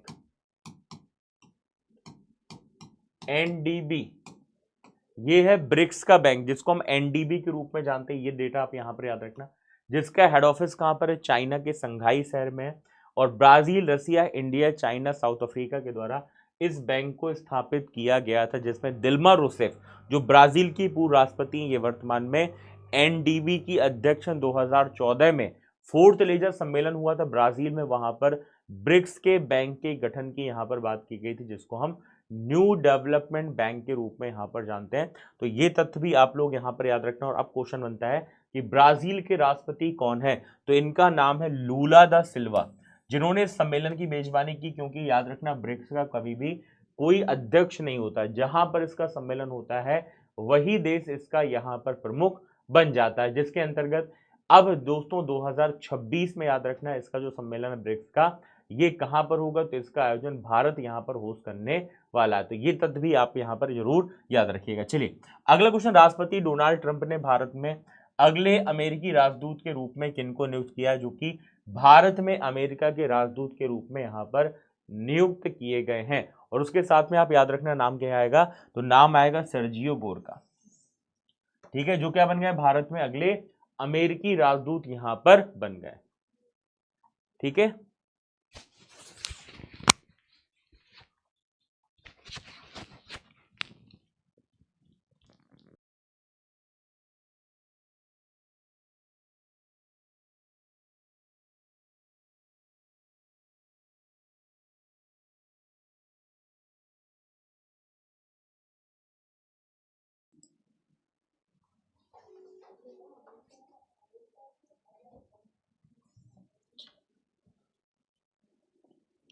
चलिएगा, तो बढ़ते हैं दोस्तों अगले क्वेश्चन की तरफ। ये तो आपने सभी ने नोट डाउन कर लिया, लिख लिया है। अगला क्वेश्चन है, खास सुरक्षा उल्लंघन के मामले में भारत में मध्य प्रदेश का जो स्थान है वो हमें क्या कुछ यहाँ पर देखने को मिल रहा है, जैसे पहला, दूसरा, तीसरा या फिर चौथा। बताइएगा भैया क्या होगा इस क्वेश्चन का आंसर, जिसमें खाद्य सुरक्षा उल्लंघन को लेकर जो मिलावट है उसकी भी हम यदि बात करेंगे तो ओवरऑल उस लिस्ट में मध्य प्रदेश जो है उसको कौन सा स्थान यहाँ पर प्राप्त हुआ है, बताइए। विकल्प आपके सामने, पहला, दूसरा, तीसरा या फिर चौथा स्थान जो है वो आपको मध्य प्रदेश का यहां पर देखने को मिल रहा है ना। हर क्वेश्चन में आपको लगभग 10 से 15 सेकंड का समय दे देता हूं, जिससे आप क्वेश्चन ध्यानपूर्वक पढ़कर आंसर यहां पर दे पाए।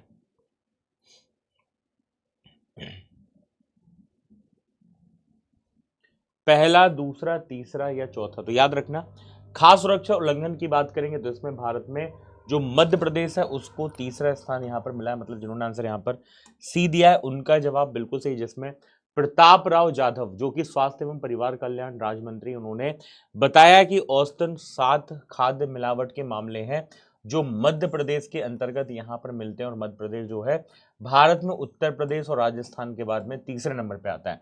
मतलब यदि मैं खाद्य मिलावट की बात करूं, उल्लंघन की बात करूंगा, उसमें पहले नंबर पे उत्तर प्रदेश है, फिर राजस्थान है, और तीसरे नंबर पे आपको यहां पर मध्य प्रदेश का नाम इस लिस्ट में देखने को मिल जाता है, जिसमें आप देख पा रहे हैं लगभग 2024-25 में हम बात करें 13,920 खाद्य नमूनों की यहां पर जांच की गई, जिसमें 2,500 से मामले ज्यादा हमें इस खाद्य सुरक्षा और मानक अधिनियम के अंतर्गत यहां पर दंडित भी किए गए हैं। तो ये भी कुछ तथ्य यहां पर आप लोग यहां पर याद रखना। उपभोक्ता संरक्षण अधिनियम कब आया था, तो ये 2019 के अंतर्गत आपको देखने को यहां पर मिला था।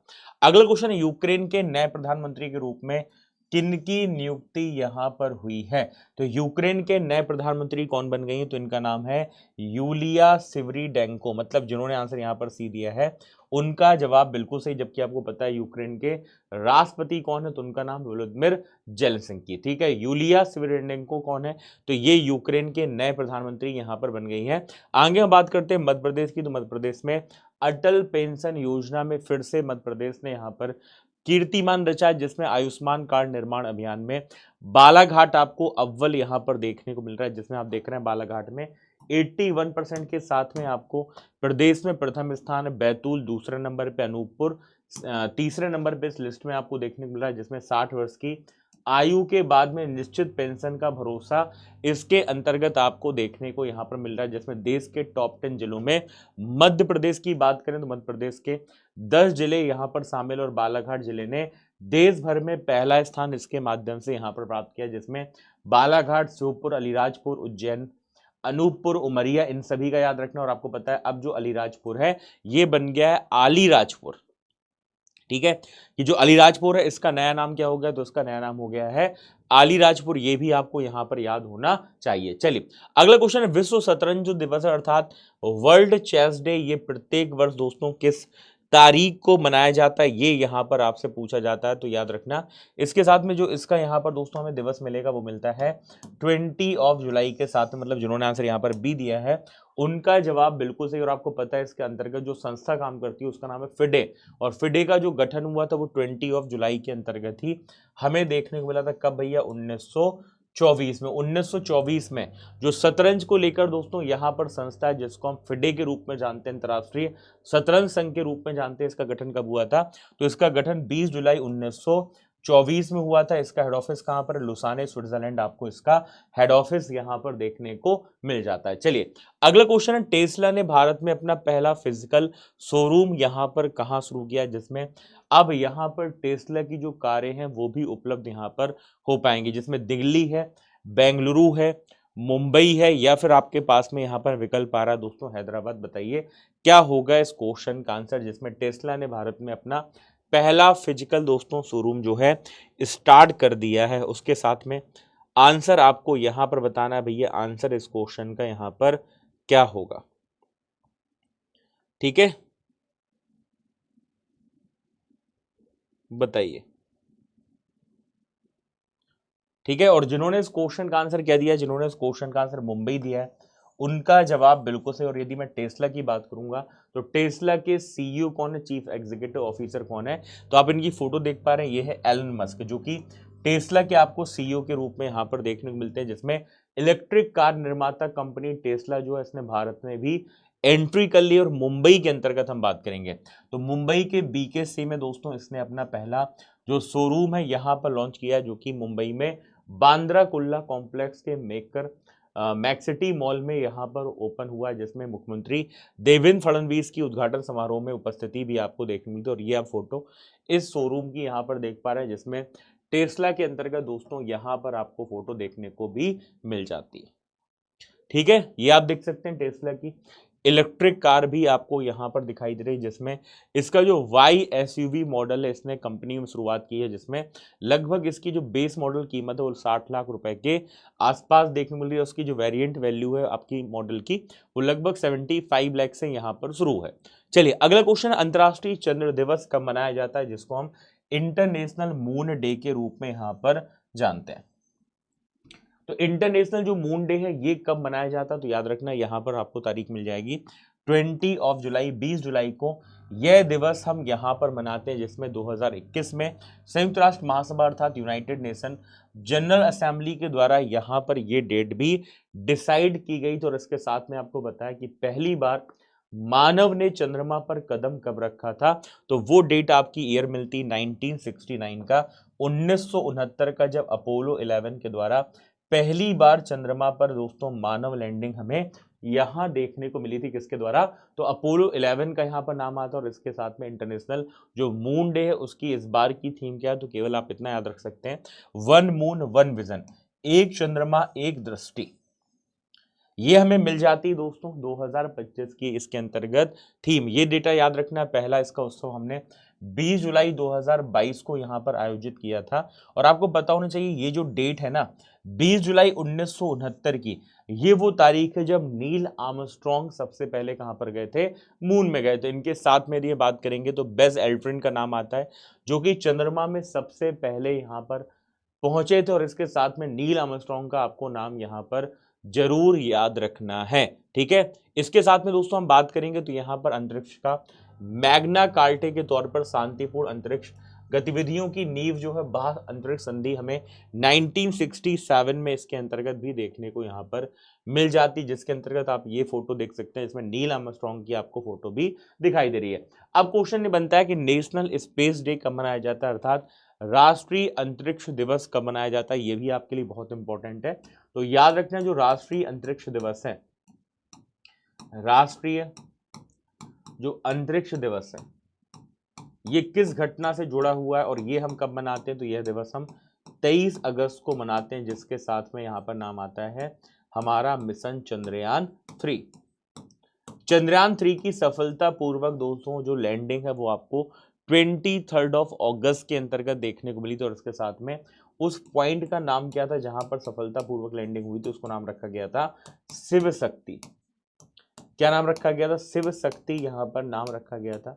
देखो 14 जुलाई की मैं बात करूंगा, 14 जुलाई 2023 की, तो 14 जुलाई 2023 को चंद्रयान 3 को लॉन्च किया गया था। मतलब इसको लॉन्च कब किया गया, तो 14 जुलाई 2023 को। और ये यदि मैं बात करूंगा चंद्रमा में इसकी सफलतापूर्वक लैंडिंग कब हुई, तो वो है 23 अगस्त 2023। और याद रखना भारत एकमात्र ऐसा देश बन गया है जिसने साउथ पोल में सफलतापूर्वक लैंडिंग दोस्तों यहाँ पर की है। तो ये भी आपको याद रखना है, जिसमें विक्रम लैंडर था और प्रज्ञान रोवर रोबोट का हमें यहाँ पर नाम देखने को मिला था। और वो तारीख थी 23 अगस्त 2023 की, इसलिए 23 अगस्त को डिक्लेयर किया गया यहाँ पर कि हम इसको नेशनल स्पेस डे के रूप में यहाँ पर मनाने वाले। और भारत पहला ऐसा देश बना जिसने चंद्रमा के साउथ पोल पर पहुंचने के बाद में यहाँ पर इतिहास रच दिया है। अब क्वेश्चन बनता है जो चंद्रयान 3 मिशन था ये कब लॉन्च हुआ था, 14 जुलाई 2023 को। रॉकेट कौन सा था, GSLV Mark 3। कहां से, श्रीहरिकोटा। श्रीहरिकोटा कहां पर है, तो ये आपको आंध्र प्रदेश के अंतर्गत यहां पर देखने मिलेगा।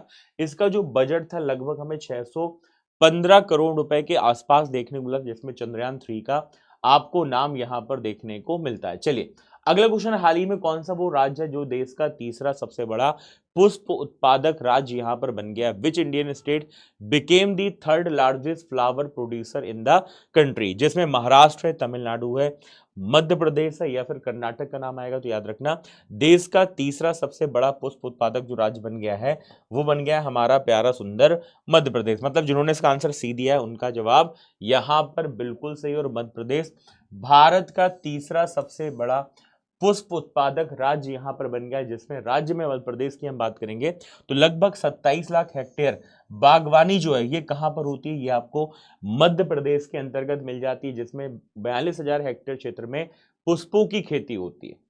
तो ये बागवानी क्षेत्र में लगभग 42,000 हेक्टेयर क्षेत्र की बात करेंगे तो यहां पर पुष्पों की खेती होती है। और आप देख सकते हैं 2024-25 का आंकड़ा कि लगभग 5 लाख मीट्रिक टन से ज्यादा पुष्पों का उत्पादन हमें 2024-25 के अंतर्गत यहां पर देखने को मिल रहा है, जिसमें गेंदा, गुलाब, सेवती, ग्लेडियोन है ना, यदि हम बात करें ग्लेडियोलस हो गया, रजनीगंधा है, ठीक है, औषधि जो पुष्प है, औषधि पुष्प में ईसबगोल हो गया, अश्वगंधा है, इन सभी की हमें खेती इसके अंतर्गत देखने को मिलती है। लेकिन यदि हम बात करेंगे सबसे ज्यादा जो उत्पादन है वो किस फूल का होता है, तो वो है गेंदा। गेंदा का जो उत्पादन क्षेत्र है वो सबसे बड़ा है, जिसमें खेती लगभग 24,000 हेक्टेयर के क्षेत्र में हमें लगभग यहाँ पर देखने को मिलती है। गुलाब दूसरे नंबर पे आता है 4,500 हेक्टेयर की खेती के साथ में, और इसके बाद में 1709 हेक्टेयर के साथ में हमें सेवती का नाम यहाँ पर देखने को मिल जाता है।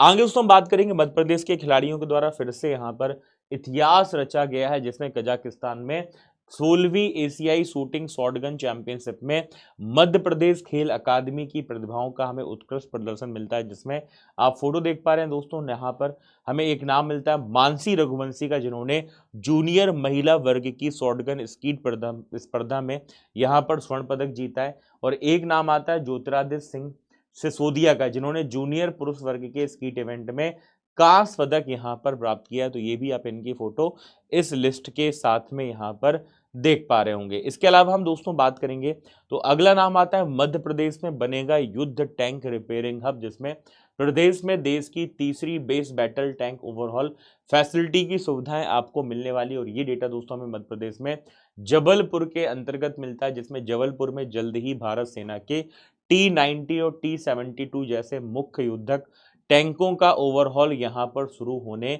वाला है, जिसको लेकर दोस्तों मध्य प्रदेश दौरे पर आए हुए यहां पर दोस्तों हम बात करेंगे तो रक्षा मंत्री ने यहां लगभग ये बोला है, स्टेटमेंट दिया कि डिफेंस मैन्युफैक्चरिंग मीटिंग के अंतर्गत यहां पर टैंक सेना की रीढ़ है और समय पर उसका ओवरहॉल होना बेहद जरूरी, जिसमें जबलपुर के अंतर्गत हमें ये डेटा यहां पर देखने को मिलता है। चलिए अब हम कुछ स्टैटिक फैक्ट की बात करते हैं। तो एक क्वेश्चन यहां पर बनता है कि भारत का पहला उपग्रह का नाम क्या है? तो याद रखना जो भारत का पहला उपग्रह है उसका नाम है दोस्तों आर्यभट्ट।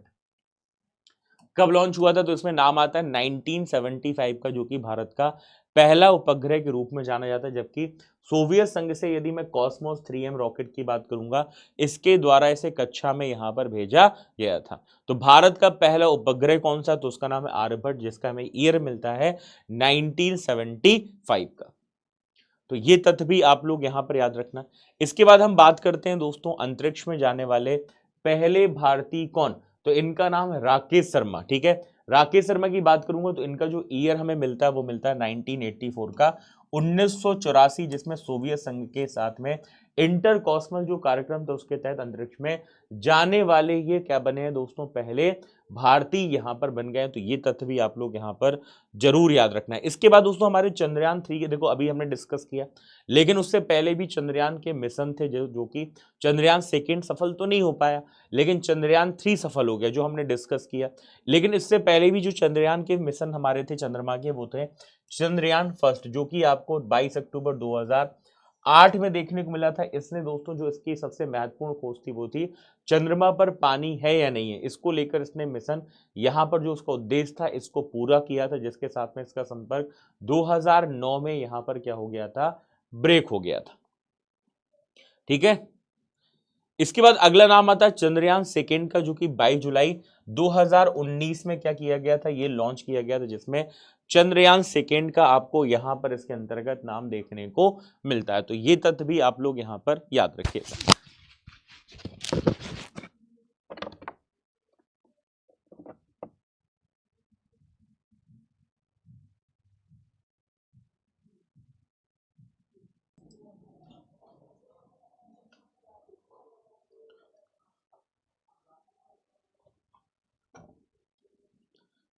ठीक है।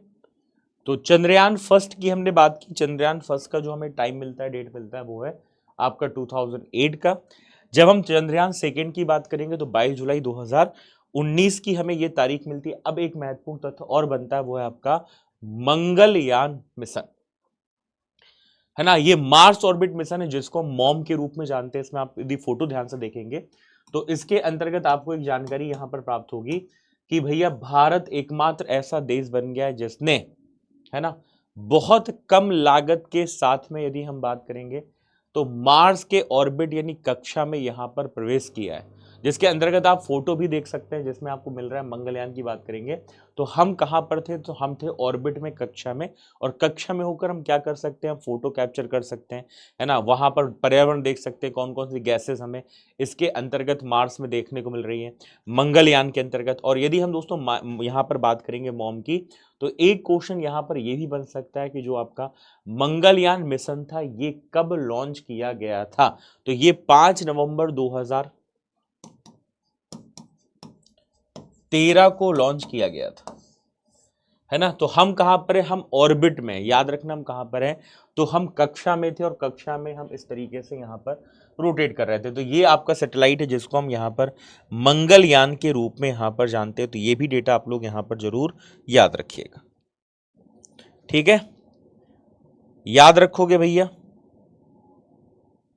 ठीक है। 5 नवंबर 2013 को लॉन्च किया गया और ऑर्बिट में कब पहुंचे, तो 24 सितंबर 2014 को, जिसको हम मार्स ऑर्बिट मिशन के रूप में यहां पर जानते हैं। चलिए अगला क्वेश्चन, हाल ही में भारत के 89 नंबर के शतरंज ग्रैंड मास्टर कौन यहां पर बन गया, और भारत के 89 नंबर के शतरंज ग्रैंड मास्टर की हम बात करेंगे तो नाम किनका आएगा, तो नाम आएगा दोस्तों एस रोहित कृष्णा का, मतलब जिन्होंने यहां पर आंसर बी दिया है उनका जवाब बिल्कुल सही। और भारत के 89 नंबर के चेस ग्रैंड मास्टर यहां पर कौन बन गए, तो उनका नाम है एस रोहित कृष्णा, जो कि 19 वर्षीय हैं।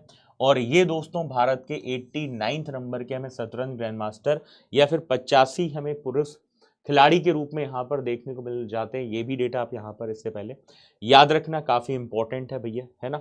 चलिए इससे पहले आपने 88 नंबर के ग्रैंड मास्टर में किनका नाम सुना था, तो दिव्या देशमुख का नाम सुना था, जिन्होंने फिडे महिला विश्व कप के यहाँ पर चैंपियनशिप के साथ में ये उपलब्धि यहाँ पर हासिल की थी और इन्होंने कोनेरू हम्पी को यहाँ पर हराया था। इससे पहले भी हम बात करेंगे भारत के जो 87 नंबर के चेस ग्रैंड मास्टर थे वो कौन बने थे, उनका नाम था हरिकृष्णन एया, है ना, हरिकृष्णन एरा। ये आपके 87 नंबर के चेस ग्रैंड मास्टर यहां पर बने थे। अगला क्वेश्चन है मिशन सुदर्शन चक्र, इसका प्रमुख उद्देश्य यहां पर क्या है, तो मिशन सुदर्शन चक्र क्या है और इसका प्रमुख उद्देश्य क्या है, जिसमें कृषि उत्पादन को बढ़ावा देना, शिक्षा प्रणाली को मजबूत करना, देश को सुरक्षा कवच प्रदान करना या फिर अंतरिक्ष अनुसंधान प्रगति करना। और आपने दोस्तों देखा होगा जब हमारा इंडिपेंडेंस डे हुआ, स्वतंत्रता दिवस हुआ, उस उपलक्ष्य में प्रधानमंत्री नरेंद्र मोदी जी ने बोला था कि हम एक सुदर्शन चक्र मिशन कवच के तौर पर लाएंगे जो देश को सुरक्षा कवच यहां पर प्रदान करेगा और बाहरी जो मिसाइल है, ड्रोन है, उससे भारत को सुरक्षित करेगा। और उसके साथ में जिन्होंने आंसर यहां पर सी दिया है उनका जवाब यहां पर बिल्कुल सही हो जाएगा, सी इज द करेक्ट आंसर, जिसमें प्रधानमंत्री नरेंद्र मोदी जी ने मिशन सुदर्शन चक्र का यहां पर ऐलान किया, जिसमें उन्होंने बोला कि अगले 10 साल में देश को सुदर्शन चक्र का कवच प्रदान यहां पर किया जाएगा। और इसके साथ में कोई भी मिसाइल हो, ड्रोन हो, लड़ाकू विमान हो या कोई भी ऐसा हवाई खतरा हो, उसको लेकर हमारे पास में मिसाइल, एंटी मिसाइल तैयार होंगी और ये कहीं ना कहीं उस ड्रोन या लड़ाकू विमान को पूरी तरीके से यहाँ पर समाप्त कर देगा। और इसी को नाम क्या दिया गया, इसी को मिशन सुदर्शन चक्र यहाँ पर नाम दिया गया। तो ये तथ्य भी आप लोग यहाँ पर इससे संबंधित याद रखना। इससे पहले हम इजराइल की बात करेंगे तो इजराइल के अंतर्गत हमें आयरन डोम या रसिया के अंतर्गत S-400 की तरह यहाँ पर दोस्तों कोशिश की गई सुदर्शन चक्र को यहाँ पर डेवलप किया गया और किया जाएगा और बड़े बड़े शहरों में इसको यहाँ पर दोस्तों, है ना, फिट किया जाएगा। चलिए अगला दोस्तों क्वेश्चन आपके स्क्रीन पर ये रहा कि मध्य प्रदेश ने किस वर्ष तक भारत की दुग्ध राजधानी बनने का लक्ष्य निर्धारित किया है कि मध्य प्रदेश उस पर्टिकुलर ईयर तक भारत की मिल्क कैपिटल के रूप में यहां पर डेवलप किया जाएगा। और उसके साथ में जिन्होंने आंसर यहां पर 2028 दिया है उनका जवाब बिल्कुल सही हो जाएगा, सी इज द करेक्ट आंसर, जिसमें मध्य प्रदेश का जो लक्ष्य है वो 2028 तक भारत की मिल्क कैपिटल के रूप में डेवलप करने के लिए हमें देखने मिला। जैसे मुख्यमंत्री डॉक्टर मोहन यादव ने घोषणा की है कि अब सरकार भैया यहां पर भैंस का मिल्क तो खरीदेगी, लेकिन उसके साथ में जो गाय का मिल्क है वो भी यहां पर खरीदेगी, और उसके लिए एक अच्छी खासी धनराशि यहां पर किसानों को मिलने वाली है। जिसके अंतर्गत आपको पता है कि मध्य प्रदेश में एक योजना भी चलाई जा रही जिसका नाम है डॉक्टर भीमराव अंबेडकर कामधेनु योजना। और यह योजना ये कहती है कि 25 गायों वाली जो इकाई यूनिट है उसमें और साथ में 42 लाख रुपए तक की लागत वाली जो गौशाला उनको इसके अंतर्गत स्थापित किया जाएगा। तो ये तथ्य भी आप लोग यहाँ पर याद रख सकते हैं इस योजना के अंतर्गत, जिसमें हम इस योजना को पहले मुख्यमंत्री पशुपालन विकास योजना के रूप में जानते हैं। और आपको पता है कि जो पशुपालन विभाग है उसको गौपालन विभाग यहाँ पर नाम दिया गया है। और साथ ही साथ मुख्यमंत्री पशुपालन विकास योजना को अब हम डॉक्टर भीमराव अंबेडकर कामधेनु योजना के रूप में जानते हैं। ये डेटा भी आप यहां पर याद रखना है, जिसके साथ में 25 दुधारू पशुओं की इकाइयों की स्थापना होगी। प्रत्येक इकाई पर अधिकतम 42 लाख तक की सहायता राशि होगी। ऑनलाइन पोर्टल के माध्यम से आवेदन की सुविधा भी इसके अंतर्गत यहां पर प्रदान की जाएगी। ठीक है, ये आपको डेटा यहां पर याद रखना है। चलिए अगला दोस्तों क्वेश्चन आपके स्क्रीन पर ही रहा कि मिस यूनिवर्स इंडिया 2025 का जो ताज है ये किसे पहनाया गया। यहां से क्वेश्चन बन सकते हैं जिसमें miss universe, miss world, miss India ऐसे क्वेश्चन अभी आपको बार बार देखने को मिलते हैं। तो मिस यूनिवर्स इंडिया 2025 की बात करेंगे तो इसमें नाम आएगा किनका, तो मनिका विश्वकर्मा का नाम आएगा, जो कि मिस यूनिवर्स इंडिया 2025 का खिताब इन्होंने जीत लिया। और ये दोस्तों अब कहीं ना कहीं जो 74 नंबर का मिस यूनिवर्स प्रतियोगिता होगा उसमें भारत को ये रिप्रेजेंट यहां पर करने वाली, आप इनकी फोटो भी स्क्रीन के साथ में यहां पर देख सकते हैं। ठीक है, चलिए ये आपको डेटा यहां पर याद रखना है, जिसके अंतर्गत है ना इससे पहले जो मिस यूनिवर्स इंडिया थी रिया सिंघा, उन्होंने इनको ये यहां पर ताज पहनाया। और मनिका विश्वकर्मा का जो संबंध है ये कहां से है, तो ये है दोस्तों राजस्थान से। ये डेटा भी आपको यहां पर पता होना चाहिए। अब क्वेश्चन बनता है कि मिस वर्ल्ड 2025 का खिताब किन्होंने जीता है ना। मिस वर्ल्ड 2025 कौन बनी है और इनका संबंध किस देश से, तो इनका नाम पहले लिख लेना, ओपल सुचाता चुआंगश्री। क्या नाम है इनका, तो ओपल सुचाता चुआंगश्री। और इनका संबंध कहां से, तो इनका संबंध आपको थाईलैंड के अंतर्गत मिलता है। ओपल सुचाता चुआंगश्री, इनका संबंध कहां से, तो इनका संबंध दोस्तों थाईलैंड से। और यह मिस वर्ल्ड 2025 का खिताब इन्होंने जीत लिया, जैसे कि आप यहां पर फोटो भी देख पा रहे हैं। इससे पहले 2024 में मिस वर्ल्ड कौन रही, तो उनका नाम है क्रिस्टीना सेस्कोवा, जो कि कहां से थी, ये आपकी चेक रिपब्लिक से थी। ठीक है, आप इनकी फोटो भी यहां पर देख पा रहे होंगे। ठीक है, बाकी ये डेटा जरूर आपको यहां पर लिखना है, जिसमें ओपल सुचाता चुआंगश्री का नाम आपको कहां से मिलता है, तो इनका संबंध आपको थाईलैंड से दोस्तों देखने को यहां पर मिल जाता है। समझ में आ रही बात। चलिए, तो आई होप ये डेटा भी आप लोग यहां पर जरूर याद रखेंगे और इसको भी आप सभी ने अच्छे से यहां पर लिख लिया होगा। बहुत बढ़िया।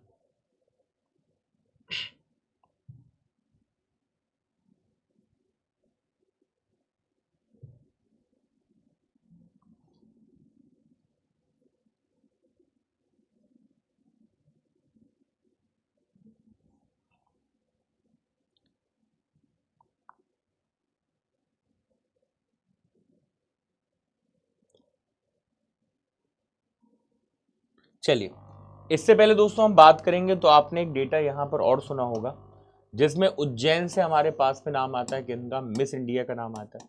और मिस इंडिया की बात करेंगे तो ये कहां से बनी है, तो ये उज्जैन से बनी है, जिनका नाम क्या है, तो निकिता पोरवाल। इनका नाम भी जरूर आप लोग यहां पर लिख लेना, ये कहां से है, तो इनका संबंध उज्जैन से। तो एक तथ्य ये भी आप लोग अपने लिस्ट में जरूर यहां पर मार्क कर लें। ठीक है, जिससे आपको डेटा याद रहेगा और आप आसानी से यहां पर आंसर भी बता पाएंगे। ठीक है, चलिए इसके अलावा एक डेटा बनता है मिस यूनिवर्स का, कि मिस यूनिवर्स का खिताब 2024 का किन्होंने जीत लिया है, इनका नाम क्या है, तो इनका नाम भी आप लोग जरूर यहां पर लिख लेना। जिसमें नाम किसका आएगा भैया, तो नाम आएगा विक्टोरिया केजर का। और ये जो विक्टोरिया केजर थेल्विग है, विक्टोरिया केजर थेल्विग है, इनका संबंध कहाँ से, तो ये भी आप लोग जरूर लिख लेना। विक्टोरिया जो केजर है, इनका जो संबंध है वो हमें डेनमार्क से देखने को यहाँ पर मिल जाता है। तो कैसे भी कोई क्वेश्चन आपके मिक्स आएंगे तो एटलीस्ट आप लोग कर लेंगे और समझ भी लेंगे, ठीक है। चलिए अगला दोस्तों क्वेश्चन आपके स्क्रीन पर ये रहा कि अच्युत पोतदार जिनका हाल ही में निधन हो गया, ये किस क्षेत्र से संबंधित थे। क्या आपने इनको किसी फिल्म के अंतर्गत देखा है जिसमें पॉपुलैरिटी इनकी हुई थी, फिल्म में जिसका नाम था 3 इडियट, जिसमें प्रोफेसर का किरदार इनके द्वारा निभाया गया था।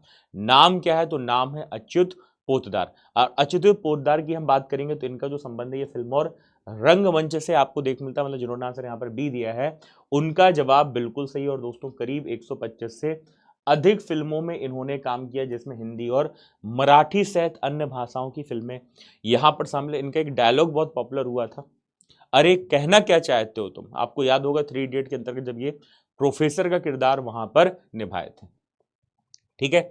तो नाम अच्युत पोतदार, इससे पहले ये सेना में रहे, कैप्टन के पद से रिटायर्ड हुआ और इसके बाद में शिक्षा में काम करने के बाद में दोस्तों अभिनय के क्षेत्र में इनकी हमें उपस्थिति यहां पर देखने को मिल जाती है। चलिए अगला दोस्तों क्वेश्चन आपके स्क्रीन पर ये रहा कि भारतीय रेलवे ने हाल ही में देश का सबसे लंबा एलिवेटेड ग्रैंड सेपरेटर ब्रिज जो है ये कहां पर कंप्लीट किया, जिसमें देश का सबसे लंबा एलिवेटेड ग्रेड सेपरेटर जो ब्रिज है ये कहां पर आपको देखने को मिल रहा है। और इसके साथ में जैसा कि मैं देख पा रहा हूं यहां पर आंसर क्या हो जाएगा, तो कटनी जंक्शन मध्य प्रदेश यहां पर आपको नाम देखने को मिलेगा, जिसमें जबलपुर मंडल के अंतर्गत जो पश्चिम मध्य रेलवे के अंतर्गत आता है, यहां पर जबलपुर मंडल में एक ऐतिहासिक परियोजना के तहत दोस्तों याद रखना कटनी जंक्शन में देश का सबसे लंबा एलिवेटेड ग्रेड आपका सेपरेटर जो ब्रिज है उसका निर्माण यहां पर किया गया, जिसकी फोटो भी आप यहां पर देख पा रहे हैं, जिसके साथ में लगभग हम बात करेंगे 91 मीटर तक के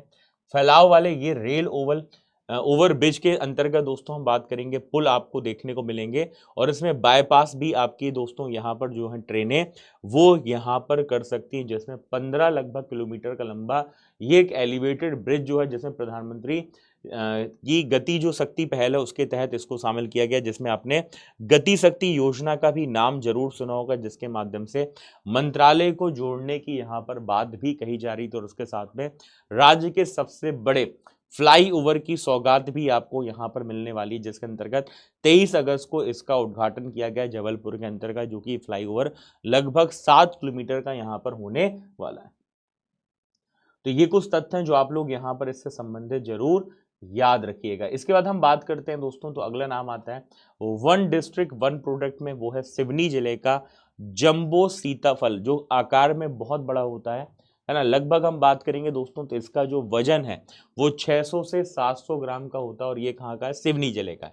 इसकी मिठास सबसे बेहतर है ना, आकार बड़ा है और इसकी गुणवत्ता काफी बेहतर हमें यहाँ पर देखने को मिल जाती है। तो ये भी तथ्य आप लोग यहाँ पर याद रख सकते हैं। इसके अलावा हम बात करेंगे अगले डेटा की। अगला क्वेश्चन है कि भारतीय क्रिकेट टीम का नया प्रायोजक कौन बन गया। तो आपको पता है कि अभी एशिया कप में भी विजेता कौन रहा, भारत रहा। भारत ने पाकिस्तान को हराया और भारतीय क्रिकेट टीम के तौर पर जो स्पॉन्सरशिप है दोस्तों, यानी अब इंडियन जो क्रिकेटर उनकी जर्सी में हमें क्या दिखेगा, तो अपोलो टायर्स। पहले ये डील ड्रीम 11 के साथ में थी, लेकिन आपने देखा होगा भारत सरकार के द्वारा एक विधेयक आया जिसमें ये ऑनलाइन जो आपके गेम है जिसमें है ना धनराशि लोग लगाते हैं उसको लेकर बैन किया गया। और इसके बाद में अपोलो टायर्स के साथ में ये स्पॉन्सरशिप बीसीसीआई के द्वारा यहाँ पर की गई है। देखो बीसीसीआई की हम बात करेंगे तो इसका गठन 1928 में हुआ था। और यदि आपसे पूछा जाए आईसीसी गठन कब हुआ था, तो आईसीसी का गठन सन 1909 में हुआ था। International cricket council 1909, BCCI 1928। BCCI का हेड ऑफिस कहां पर है, मुंबई में है। आईसीसी का हेड ऑफिस कहां पर है, तो इसका हेड ऑफिस आपका दुबई में है। समझ में आ रही बात। और बीसीसीआई के दोस्तों अभी हेड कौन बन गए, तो उनका नाम क्या है, तो एक बार कमेंट करके बताना। और आईसीसी की बात करेंगे तो आईसीसी के जो अध्यक्ष हैं उनका नाम है दोस्तों जय शाह, जबकि इसके सीईओ कौन है, तो एक नाम आता है संजोग गुप्ता। ये भी आपको डेटा यहाँ पर पता होना चाहिए। इसको हम इंटरनेशनल क्रिकेट काउंसिल के रूप में यहाँ पर जानते हैं। तो ये तथ्य आप लोग जरूर यहाँ पर इससे संबंधित जरूर लिख लेना, इसको दिमाग में बिठा लेना, ठीक है, अब हम बात करेंगे बीसीसीआई की। तो बीसीसीआई के नए अध्यक्ष कौन बन गए, तो इनका नाम लिख लो भैया, इनका नाम क्या है, तो मिथुन मनहास है। क्या नाम है इनका, तो इनका नाम है मिथुन मनहास। इससे पहले आपने रोजर बिन्नी का नाम जरूर सुना होगा, लेकिन अब मिथुन मनास हैं, ये क्या बन गए, बीसीसीआई के वर्तमान में अध्यक्ष बन गए हैं। ये भी आपको डेटा यहाँ पता होना चाहिए। यदि मैं भारतीय क्रिकेट टीम की बात करूंगा, इसके कोच कौन है, गौतम गंभीर है। जबकि महिला क्रिकेट टीम में आपका अमोल मजूमदार का यहाँ पर नाम देखने को मिलता है। तो ये भी कुछ ऐसे तथ्य हैं जो आपको यहाँ पर इससे संबंधित पता होना चाहिए। ठीक है, क्लियर भैया। चलिए अगला क्वेश्चन आपके स्क्रीन पर ये रहा, जिसमें पूछा जा रहा है कि बताइए सीआईएसएफ के नए महानिदेशक कौन बन गए हैं। सीआईएसएफ जिसको हम सेंट्रल इंडस्ट्रियल सिक्योरिटी फोर्स के रूप में यहाँ पर जानते हैं, और इसका गठन 1969 में हुआ था। और सीआईएसएफ के जो नए अध्यक्ष बन गए उनका नाम है प्रवीण रंजन। ये कौन बन गए, ये इसके नए अध्यक्ष बन गए। और यदि हम बात करेंगे दोस्तों प्रवीण कुमार की, ये किस पैरामिलिट्री फोर्स या अर्धसैनिक बल के यहां पर हेड बन गए, तो उसके अंतर्गत नाम आएगा आईटीबीपी, जिसको हम इंडो तिब्बत बॉर्डर पुलिस के रूप में जानते हैं। तो आईटीबीपी के अध्यक्ष कौन बन गए, तो नाम है प्रवीण कुमार का। और यदि आपसे पूछा जाए कि सीआईएसएफ के नए हेड कौन बन गए हैं, तो इनका नाम है दोस्तों प्रवीण रंजन। ये नाम आप यहां पर याद रखिएगा। इसके अलावा दोस्तों एक क्वेश्चन यहां पर और बनता है कि नेपाल की पहली महिला अटॉर्नी जनरल कौन बन गई है। तो नेपाल की पहली महिला अटॉर्नी जनरल कौन बन गई, इनका नाम क्या है, तो इनका नाम भैया सभी लोग लिख लेना, ये है सुशीला कार्की। कौन है ये है सुशीला कार्की, जो कि नेपाल की पहली महिला अटॉर्नी जनरल बन गई है। वैसे आपने देखा होगा नेपाल में भी जैन जेड को लेकर, जैन जी आपने देखा होगा जनरेशन जेड के अंतर्गत काफी विवाद हुआ, जिसमें नेपाल के अंतर्गत सोशल मीडिया जो प्लेटफॉर्म है उनको बैन कर दिया गया। और बैन करने के बाद में वहां के जो युवा हैं वो भड़क गए। अब जब युवा भड़के तो वहां पर बहुत नुकसान पहुंचाया, है ना, वहां पर आग लगा दी गई, अलग अलग सरकारी भवन को नुकसान पहुंचाया गया। और इसके बाद में नेपाल की पीएम कौन बन गई, तो इनका नाम है सुशीला कार्की। ठीक है,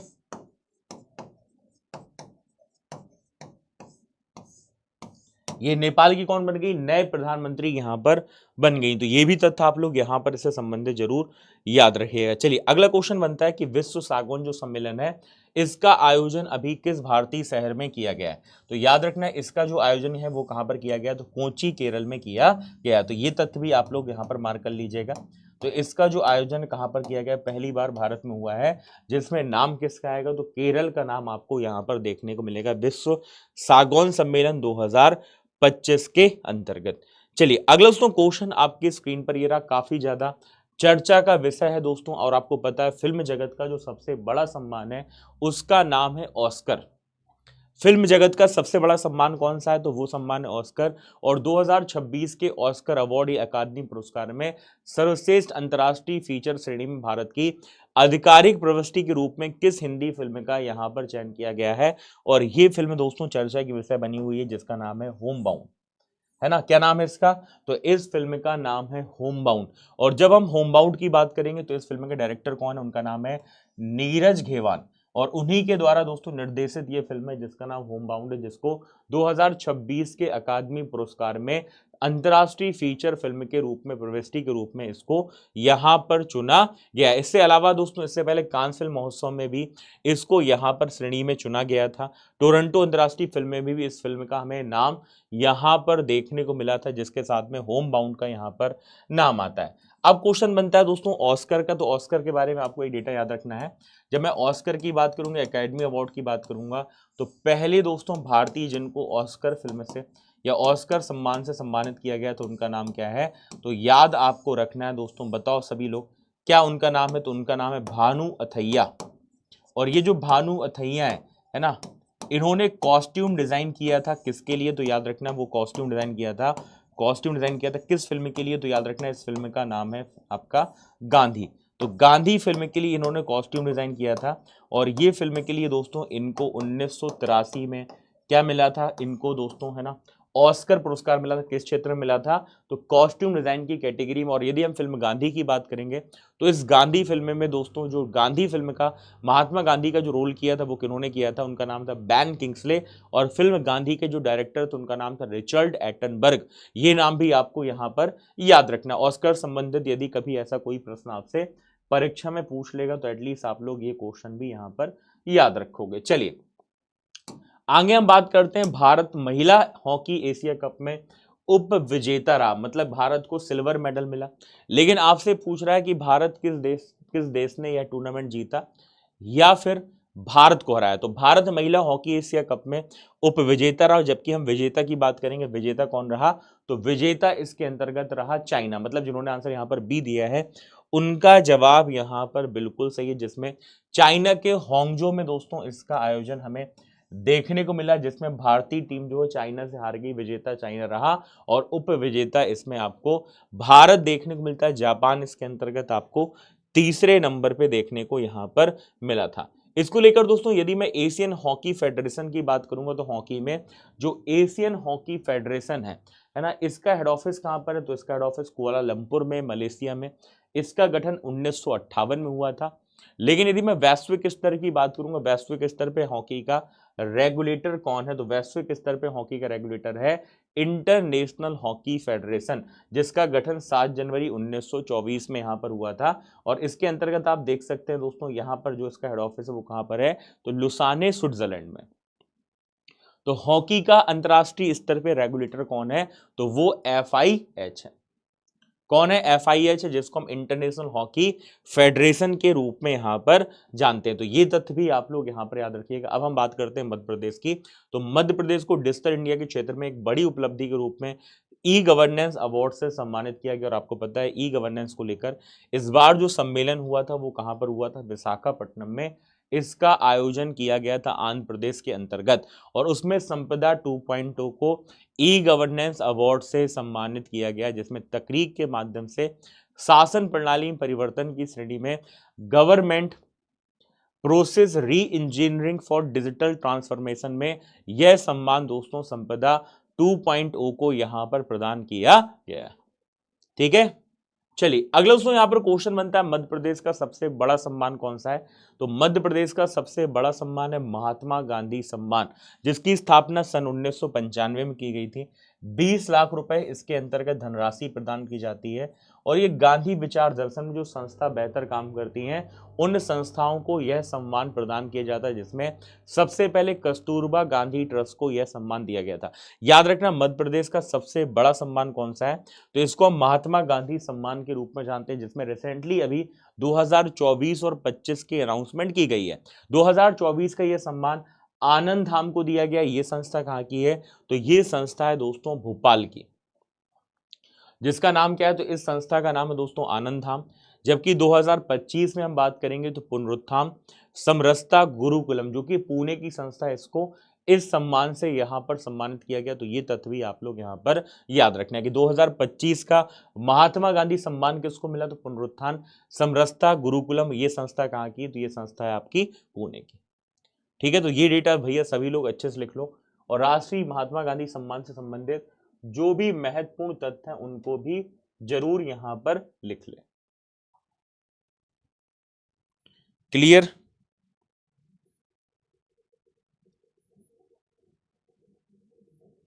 बहुत बढ़िया। ये सारे तथ्य हो गए तो एक बार मुझे बता दीजिएगा, बताते चलिए, समझते चलिए, नोट डाउन करते चलिए, दिमाग में डेटा बैठालते चलिए। बहुत बढ़िया।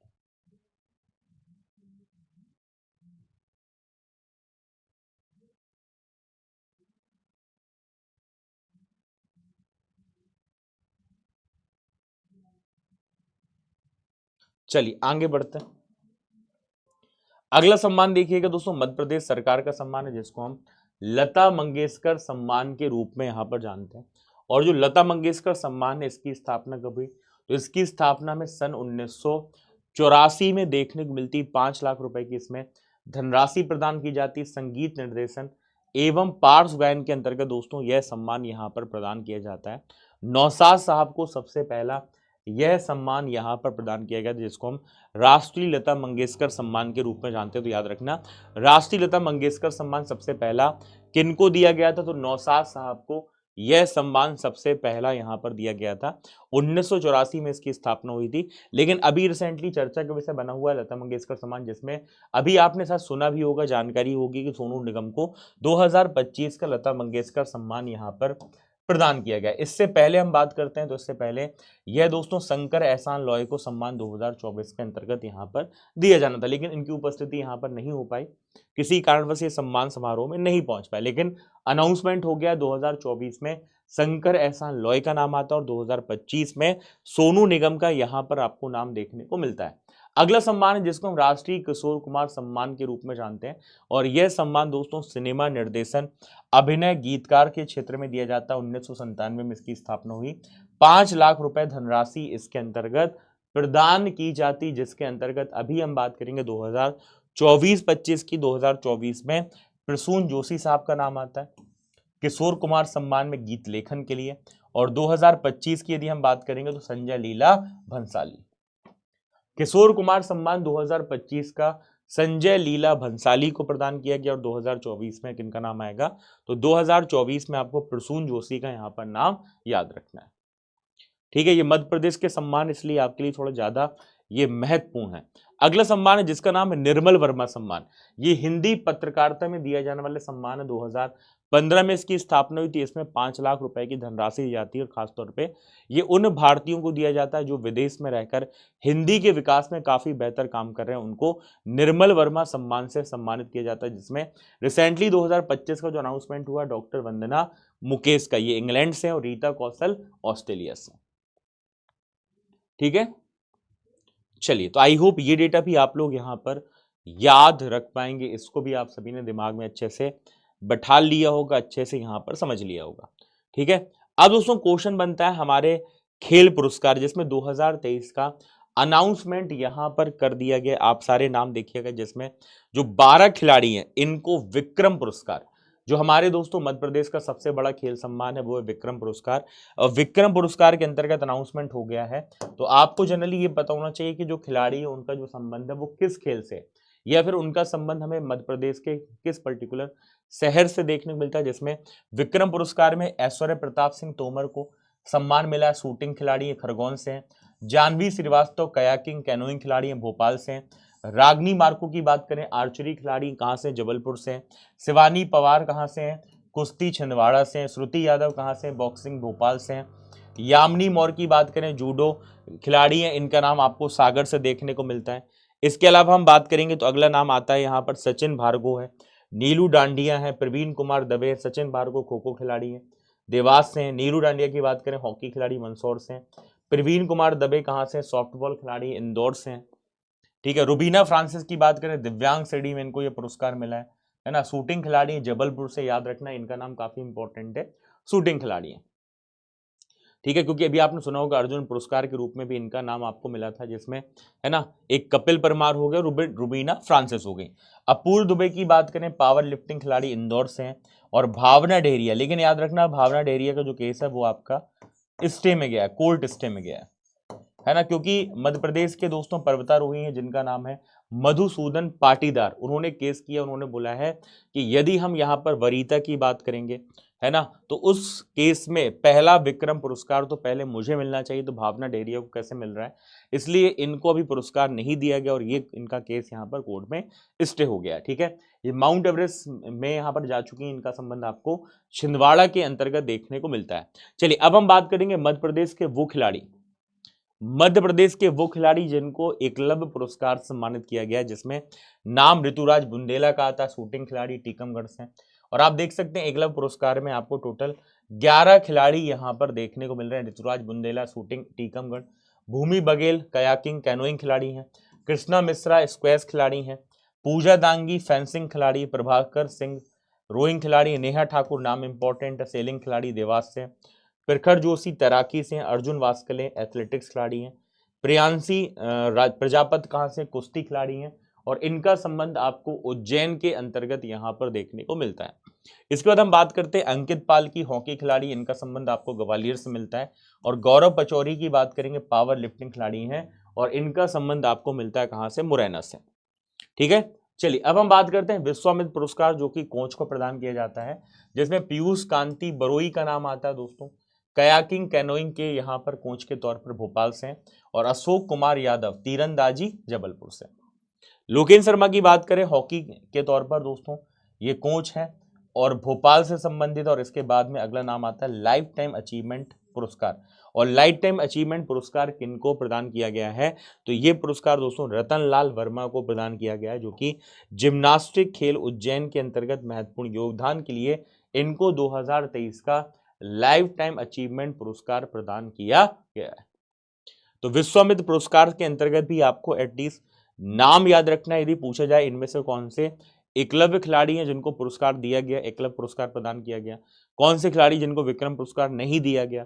तो ऐसे प्रश्न भी परीक्षा में आपको यहाँ पर मिल सकते हैं, है ना। तो ये डेटा भी आप लोग यहाँ पर इस सेशन के अंतर्गत जरूर यहाँ पर याद रखिएगा। आई होप आप सभी ने बहुत अच्छे से समझ लिया और बहुत अच्छे से इस डेटा को यहाँ पर पढ़ लिया है। इसके बाद दोस्तों लास्ट में हम बात करेंगे पद्म अवार्ड की, जिसमें पद्म पुरस्कार में हम बात करेंगे तो हमारे पास में सबसे जो बड़ा सम्मान है पद्म पुरस्कार का वो है पद्म विभूषण, फिर आता है पद्म भूषण, और फिर आता है आपका पद्मश्री, जिसमें 2025 का अनाउंसमेंट कर दिया गया और 2025 में 7 वो शख्सियत है जिनको पद्म विभूषण पुरस्कार दिया गया, जिसमें डी नागेश्वर रेड्डी का नाम आता है, जिनको चिकित्सा के अंतर्गत यह पुरस्कार से यहाँ पर सम्मानित किया गया।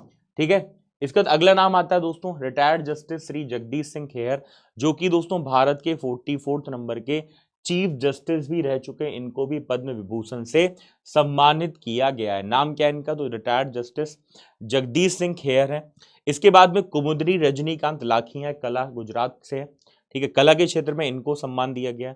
इसका लक्ष्मी नारायण सुब्रमण्यम का नाम आता है, कला क्षेत्र से, कर्नाटक से, इनको भी पद्म विभूषण दिया गया। एमटी वासुदेवन नैयर, है ना, ये मरणोपरांत इनको दिया गया साहित्य एवं शिक्षा के क्षेत्र में।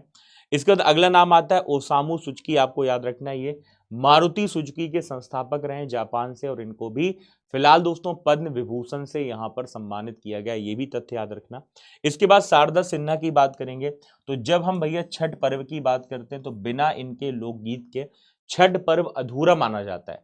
शारदा सिन्हा, जिनको बिहार कोकला के नाम से जाना जाता है, इनका हाल ही में निधन हुआ है और इनको मरणोपरांत दोस्तों यहाँ पर इस सम्मान से सम्मानित किया गया है।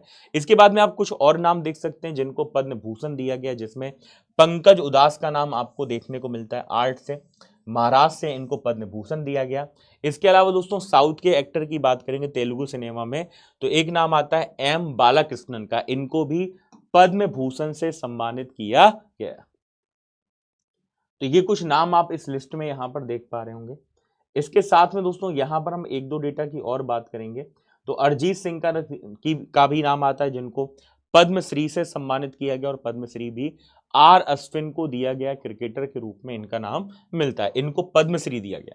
लेकिन हमारे लिए और भी महत्वपूर्ण तथ्य है कि मध्य प्रदेश के अंतर्गत वो कौन से शख्सियत है जिनको पद्मश्री से सम्मानित किया गया 2025 में। तो इस डेटा को जरा आप लोग ध्यान से देखिएगा, तो 2025 के अंतर्गत आपको यहाँ पर तथ्य मिल जाएगा। वो कौन कौन से नाम है, तो भैरू सिंह चौहान है, कला के क्षेत्र में मालवा के प्रसिद्ध लोक गायक हैं जिनको पद्मश्री से सम्मानित किया गया है। बुधेंद्र कुमार जैन की बात करें चिकित्सा से हैं, और चिकित्सा के अंतर्गत चित्रकूट में जो नेत्र चिकित्सालय है उसमें नेत्र रोगियों को दोस्तों लगातार सेवा ये प्रदान कर रहे हैं। अगला नाम आता है हरिचंदन सिंह भट्टी का, मध्य प्रदेश की आदिवासी कला और संस्कृति के संवर्धन में काफी इनका महत्वपूर्ण योगदान मिल रहा है। अगला नाम आता है सैली होलकर का, जिनको उद्योग एवं व्यापार के अंतर्गत दोस्तों खरगोन जिले से हैं ये, और इन्होंने रानी अहिल्याबाई होलकर की विरासत से प्रेरित होकर महेश्वरी हथकरघा उद्योग को पुनर्जीवित किया है। जगदीश जोशीला की बात करें साहित्य एवं शिक्षा के अंतर्गत इनका नाम आता है, निमाड़ी के एकमात्र उपन्यासकार हैं, इनको भी पद्मश्री से सम्मानित यहाँ पर किया गया है। तो ये 2025 के दोस्तों मध्य प्रदेश की वो शख्सियत है जिनको पद्मश्री से सम्मानित किया गया, ये तथ्य भी आप लोग यहाँ पर जरूर याद रखिएगा। इसके अलावा 2024 में ये जो सम्मान था ओम प्रकाश शर्मा जी को दिया गया कला के क्षेत्र में, कालूराम बामनिया को दिया गया कला के क्षेत्र में, सत्येंद्र सिंह लोहिया की हम बात करेंगे दोस्तों पैरा तैराक हैं खेल के क्षेत्र में, और साहित्य एवं शिक्षा में यह सम्मान दोस्तों भगवती लाल राज पुरोहित जी को प्रदान किया गया, जब हम यहाँ पर 2024 के तथ्यों की यहाँ पर बात करते हैं। ठीक है, तो चलिए भैया ये था हमारा आज का सेशन, जिसमें हमने जो ईयरली करंट अफेयर्स का पार्ट था वो यहाँ पर डिस्कस किया, जिसके माध्यम से आपकी जो आगामी परीक्षाएं व्यापम के अंतर्गत, एमपीएसबी के अंतर्गत, चाहे वो कांस्टेबल हो या हम यहाँ पर कांस्टेबल के अलावा सूबेदार की बात करें, एएसआई की बात करें, तो उसके लिए काफी महत्वपूर्ण तथ्य हैं दोस्तों जो हमने आज के सेशन में यहाँ पर डिस्कस किए। तो सेशन कैसा लगा कमेंट करके बताइएगा। पीडीएफ आपको हमारे टेलीग्राम चैनल एमपी एग्जाम वाला में इसकी मिल जाएगी, तो उसके लेकर आपको बिल्कुल परेशान नहीं होना। बस इतना जरूर है, जो क्विज के आंसर है वो भी आप कमेंट सेक्शन के साथ में जरूर यहाँ पर दे सकते हैं। तो मिलते हैं आप सभी से फिर कभी नेक्स्ट सेशन के साथ में, तब तक आप सभी लोग अपना ख्याल रखिए, खुश रहिए, स्वस्थ रहिए, मस्त रहिए, जबरदस्त रहिए और ऐसे ही मन लगाकर मेहनत के साथ में पढ़ते रहिए। जय हिंद एंड थैंक्स गाइस। जय हिंद।